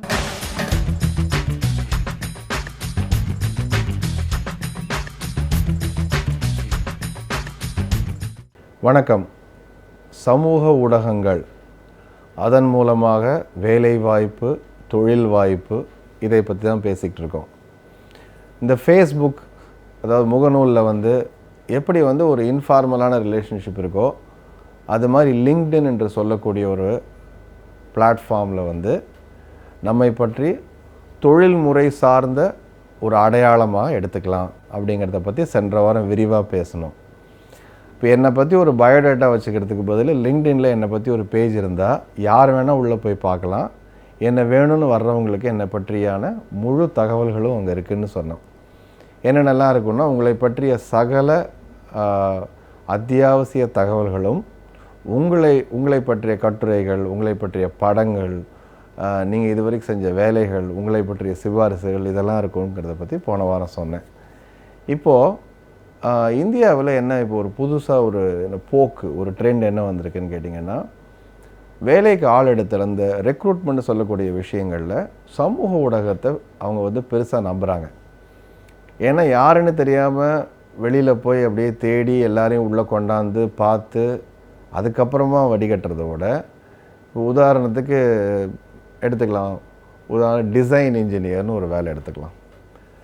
இப்போது யாரெல்லாம் டிசைன் இன்ஜினியர் வேணும்னு சொல்லி நீங்கள் வந்து வெளியில் போட்டிங்கன்னா அதுக்கு ஒரு 100-200 அப்ளிகேஷன் வரும். அதை பார்த்தவங்க மட்டும்தான் உங்களுக்கு வந்து போட போகிறாங்க. அதுலேருந்து உங்களுக்கு நீங்கள் கொஞ்சம் பேர் எடுக்கிறீங்க. இது வந்து ஒரு விதமான, இதுக்கு நிறைய செலவு, நிறைய நேரம் ஆகுது. ஆனால் இதுக்கான ஒரு பேஜஸ் இருந்து உள்ளே போய் நீங்கள் கீவேர்ட்ஸ் என்டர் பண்ணி டிசைன் இன்ஜினியர் யாருன்னு நீங்கள் பார்த்தீங்கன்னா, நீங்கள் கேட்குற ஊரில், நீங்கள் கேட்குற துறையில், நீங்கள் கேட்குற வயசில் யாருங்கிறத ஃபில்டர் பண்ணி கொண்டாந்து கொடுக்கும். அப்போது அதில் நீங்களும் ஒருத்தராக இருக்கிற பட்சத்தில் உங்களோட பேஜை வந்து பார்ப்பாங்க. ஸோ உங்களுக்கு வேலை கொடுக்க நினைப்பவர்கள் உங்களை தேடி வருவாங்க. வரும்பொழுது அந்த பக்கத்தில் நம்பகத்தன்மையான விஷயங்கள் இருந்தால், சமீபத்தில் பதிவு செய்யப்பட்டிருந்தால், அவர்கள் தேவை அதில் பூர்த்தியாகும் என்கிற நம்பிக்கை இருந்தால், உங்களுக்கு வேலைக்கான அடுத்த கட்டம் அவங்கள கூப்பிட்டுருவாங்க. இதுதான் நடந்துக்கிட்டு இருக்கு. என்ன இப்போ கண்டுபிடிச்சிருக்காங்கன்னா, ஐடி நிறுவனங்கள் கிட்டத்தட்ட தங்களுடைய அதாவது 30% அந்த என்ன சொல்ல வேலை எடுக்கும் பணிகளை சமூக ஊடகங்கள் மூலமாக செய்ய ஆரம்பித்து விட்டன. அப்போ உங்களுக்கு தெரியாமல் உங்களெல்லாம் கண்காணிச்சிட்ருக்காங்க. உங்களுடைய வேலை, உங்கள் தொழில், இப்போ நீங்கள் உங்களுடைய மார்க்லேருந்து எங்கேருந்து வந்திருக்கீங்க, உதாரணத்துக்கு கல்லூரி அப்படின்னா யாரெல்லாம் இருக்காங்க அந்த அலுமினியில், அந்த பேட்சில் இருந்தவங்க. இப்போ 30 வயசில் ஒரு ஆள் வேணுன்னா 30 வயசில் இருக்கவங்கன்னா எந்த இயர் முடிச்சிருப்பாங்க, அந்த இயரில் யாரெல்லாம் பேட்ச் அவங்களால போய் பார்க்க முடியும். உள்ளே போய் பார்த்துட்டு யார் எந்தெந்த மாதிரி கம்பெனியில் வேலை பார்க்குறாங்க, இவங்க தான் இவங்க போட்டியாளர்கள்னால் அங்கே இருக்கக்கூடிய யார் அவர்களுடைய ரொம்ப ஈஸியாக போய் பிடிக்க முடியும், ப்ரொஃபைலை போய் பிடிக்க முடியும். அப்போது என்ன இதில் முக்கியம்னு கேட்டிங்கன்னா, வேலை தேடுபவர் அனைவருக்கும் தங்களுடைய லிங்க்டின் பக்கத்தை சரியாக நிர்ணயம் செய்து இப்படி தான் இருக்கணும் அப்படின்னு வைப்பது அவசியம். ஏன்னா உங்களுடைய வாய்ப்பு, உங்களை தேடி வருபவர்கள். அது இல்லாமல் நீங்கள் என்ன பண்ணலான்னு கேட்டிங்கன்னா, யார் உங்களுக்கு வேலை தரக்கூடியவர்களோ அவங்கள நீங்கள் வந்து கனெக்ட் பண்ணிக்க முடியும். நாளைக்கு எந்தெந்த மாதிரி இடங்களில் நீங்கள் வேலை வேணும்னு நினைக்கிறீங்களோ அந்த நிறுவனத்தை சேர்ந்தவர்கள், மனிதவளத்துறையோ இல்லை தொழில்நுட்பத்துறையோ யார் உங்களுக்கு வேணுமோ அதில் யார் இருக்காங்கன்னு பார்த்துட்டு நீங்கள் அவங்க கூட கனெக்ஷன் கொடுத்து லிங்க் பண்ணிக்க முடியும். அப்போ அவங்களுடைய டைரெக்டாக அவர்களுடைய வட்டத்திலேயே நீங்கள் இருப்பீங்க. எங்கேயோ தேடி போக வேண்டியதில்லை. இது அத்தனையும் இலவசமாக செய்ய முடியுது. அதுதான் முக்கியமான விஷயம். அத்தனையும் இலவசம், அத்தனையும் நீங்களாக செய்யலாம். அதோட உடனடியான பலன் கிடைக்கும். இப்போ நீங்கள் செஞ்சு வச்சிட்டிங்கன்னா இது ஒரு தடவை போடுற விஷயம் கிடையாது. இப்போது உங்களை இதில் என்னென்னலாம் நீங்கள் செஞ்சிட்டிங்களோ, உதாரணத்துக்கு நீங்கள் வந்து ஒரு சர்டிஃபிகேஷன் போகிறீங்க, அதை உடனே நீங்கள் அப்டேட் பண்ணலாம். இந்த மாதிரி நான் ஒரு 3-4 ப்ரோக்ராம் போயிட்டு வந்தேங்கிறத அப்டேட் பண்ணலாம். ஏன்னா நாளைக்கு யாராவது ஒருத்தர் யாரெல்லாம் இந்த மாதிரி சர்டிஃபிகேஷன் முடித்தவங்க அப்படின்னு பார்த்தீங்கன்னா உங்கள் பேர் அதில் முன்னாடி இருக்கும். இந்த ட்ரைனிங் ப்ரோக்ராம் போயிட்டு வரீங்க, அப்போ இந்த ட்ரைனிங் ப்ரோக்ராம் போனதை அப்டேட் பண்ணலாம். ஸோ இந்த மாதிரியான விஷயங்களை தொடர்ந்து செய்து கொண்டே இருக்கும் பொழுது என்ன ஆகும்னா, உங்களுடைய இதோ யாரெல்லாம் பார்க்குறாங்க பேஜஸ்ன்றீங்க. நீங்கள் என்ன சொல்கிறாங்கன்னா, உலகத்தில் நீங்கள் யாரை வேணால் போய் அடைய முடியும், யார் கூட வேணால் தொடர்பு கொள்ளலாம். 5 தொடர்புகள் அப்படிங்கிற லிங்க்ஸ், 5வது லிங்க்கில் நீங்கள் யாரை வேணால் போய், ஏன்னா உங்களுக்கும் நீங்கள் யாரோ ஒருத்தர் தேடி போகிறீங்கன்னா அவங்களுக்குள்ளே யார் இருக்காங்க இடைப்பட்ட அவங்க உங்களுடைய செகண்ட் லிங்காவோ தேர்ட் லிங்காவோ இருக்கலாம். அப்போது இந்த லிங்க் அப்படிங்கிறது தான் அதில் முக்கியமான விஷயம். எனக்கு வந்து ஒருத்தர் தெரியும், அவருக்கு இன்னொருத்தர் தெரியும். உங்களுக்கு தேவைப்பட்டால் அந்த செகண்ட் லிங்க் 2ஆம் சங்கிலி பிணைப்பில் இருப்பவராக இருந்தார்னா இடையில் இருப்பவரை நீங்கள் என்னை கனெக்ட் பண்ணி ஆகணும். அப்போது இப்படி நீங்கள் கனெக்ட் பண்ண என்ன ஆகும்னா, அந்த இடையில் இருப்பவர்கிட்ட யார் பார்க்க வராங்களோ அவங்க உங்களோட பேஜை பார்ப்பாங்க.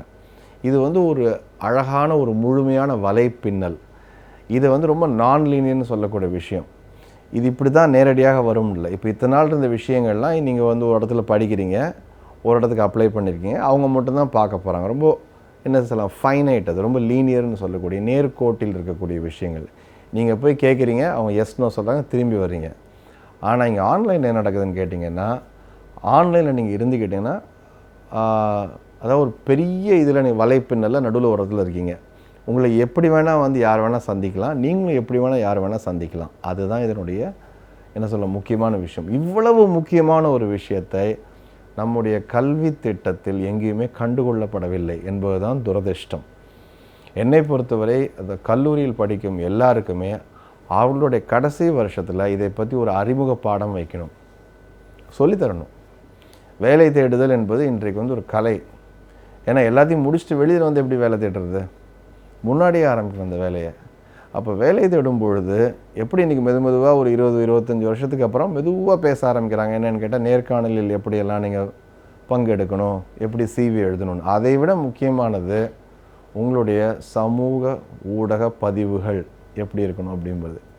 எல்லா இடத்துலையும் போய் பார்க்கலாம், செக் பண்ண முடியும். இன்றைக்கி வந்து கிராஸ் வெரிஃபை பண்ண முடியும்.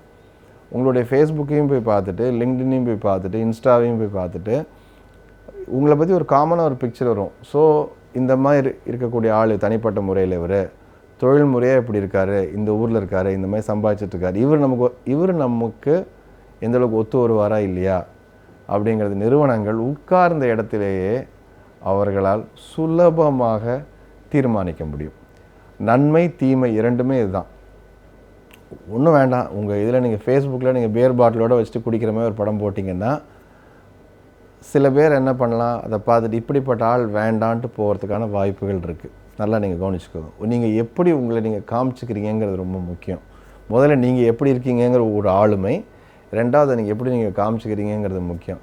காண்பித்து கொள்வது ஏன் வந்து முக்கியம்னா அதை தான் அவங்க பார்க்க போகிறாங்க, பதிவுகளாக பார்க்க போகிறாங்க. உங்களுடைய செயல்பாடுகள் அங்கே தெரியும், உங்களுடைய தொடர்புகள் அங்கே தெரியும், உங்களுடைய பங்களிப்புகள் அங்கே தெரியும்.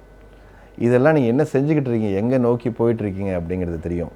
முகநூலை விட இந்த லிங்க்டின்னு சொல்லக்கூடிய விஷயத்தில் என்னென்னு கேட்டிங்கன்னா முழுமையாக தொழில் முறையாக மட்டுமே இருக்கக்கூடியது. இப்போ இங்கே என்னென்ன மீதி விஷயங்களில் என்ன வேணால் பண்ணலாம். நான் உட்காந்து சாப்பிட்டுருக்கேன், எனக்கு போர் அடி, இன்றைக்கி நான் உப்புமா பண்ணேன்னு சொல்லி உப்புமாவை நீங்கள் ஃபோட்டோ எடுத்து போட்டால் கூட அதுக்கு ஒரு 50 லைக் போடுவாங்க.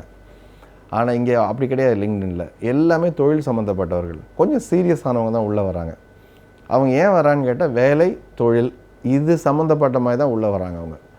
அப்போது அங்கே அதுதான் உங்கள் சந்தைன்னு வச்சுக்கலாம். அந்த சந்தைக்குள் உங்களை எப்படி நீங்கள் விற்கப் போகிறீர்கள், உங்களுடைய வேலை, உங்கள் தொழில், உங்களுடைய வாய்ப்பை எப்படி நீங்கள் சரியாக நீங்கள் நிர்ணயம் பண்ணிக்க போகிறீங்க, இந்த பிளாட்ஃபார்மில் எப்படி நீங்கள் உங்களை தக்க வச்சுக்க போகிறீங்க, எல்லாரும் பார்க்கின்ற இந்த ஒரு மேடையில் கூட்டமாக இருக்கிற இந்த இடத்துல உங்களை தனித்துவமாக எப்படி காமிச்சிக்க போகிறீங்க, உங்களுக்கு தேவைப்படும் நபர்கள் கண்ணில் எப்படி நீங்கள் பட போகிறீங்க, இதுதான் விஷயம். தொடர்ந்து பேசுவோம் அடுத்த வாரம். இன்றைய விடியலைவா நிகழ்ச்சியில் வந்த அனைத்து பகுதிகளும் உங்கள் அனைவருக்கும் மிகவும் பயனுள்ளதாகவும் சுவாரஸ்யமாகவும் அமைந்திருக்கும். மீண்டும் இதே நிகழ்ச்சியில் சந்திக்கலாம். அதுவரை உங்களிடமிருந்து விடைபெறுபவர் சுமையா. இன்றைய நாள் இனிய நாளாக அமையட்டும். நன்றி, வணக்கம்.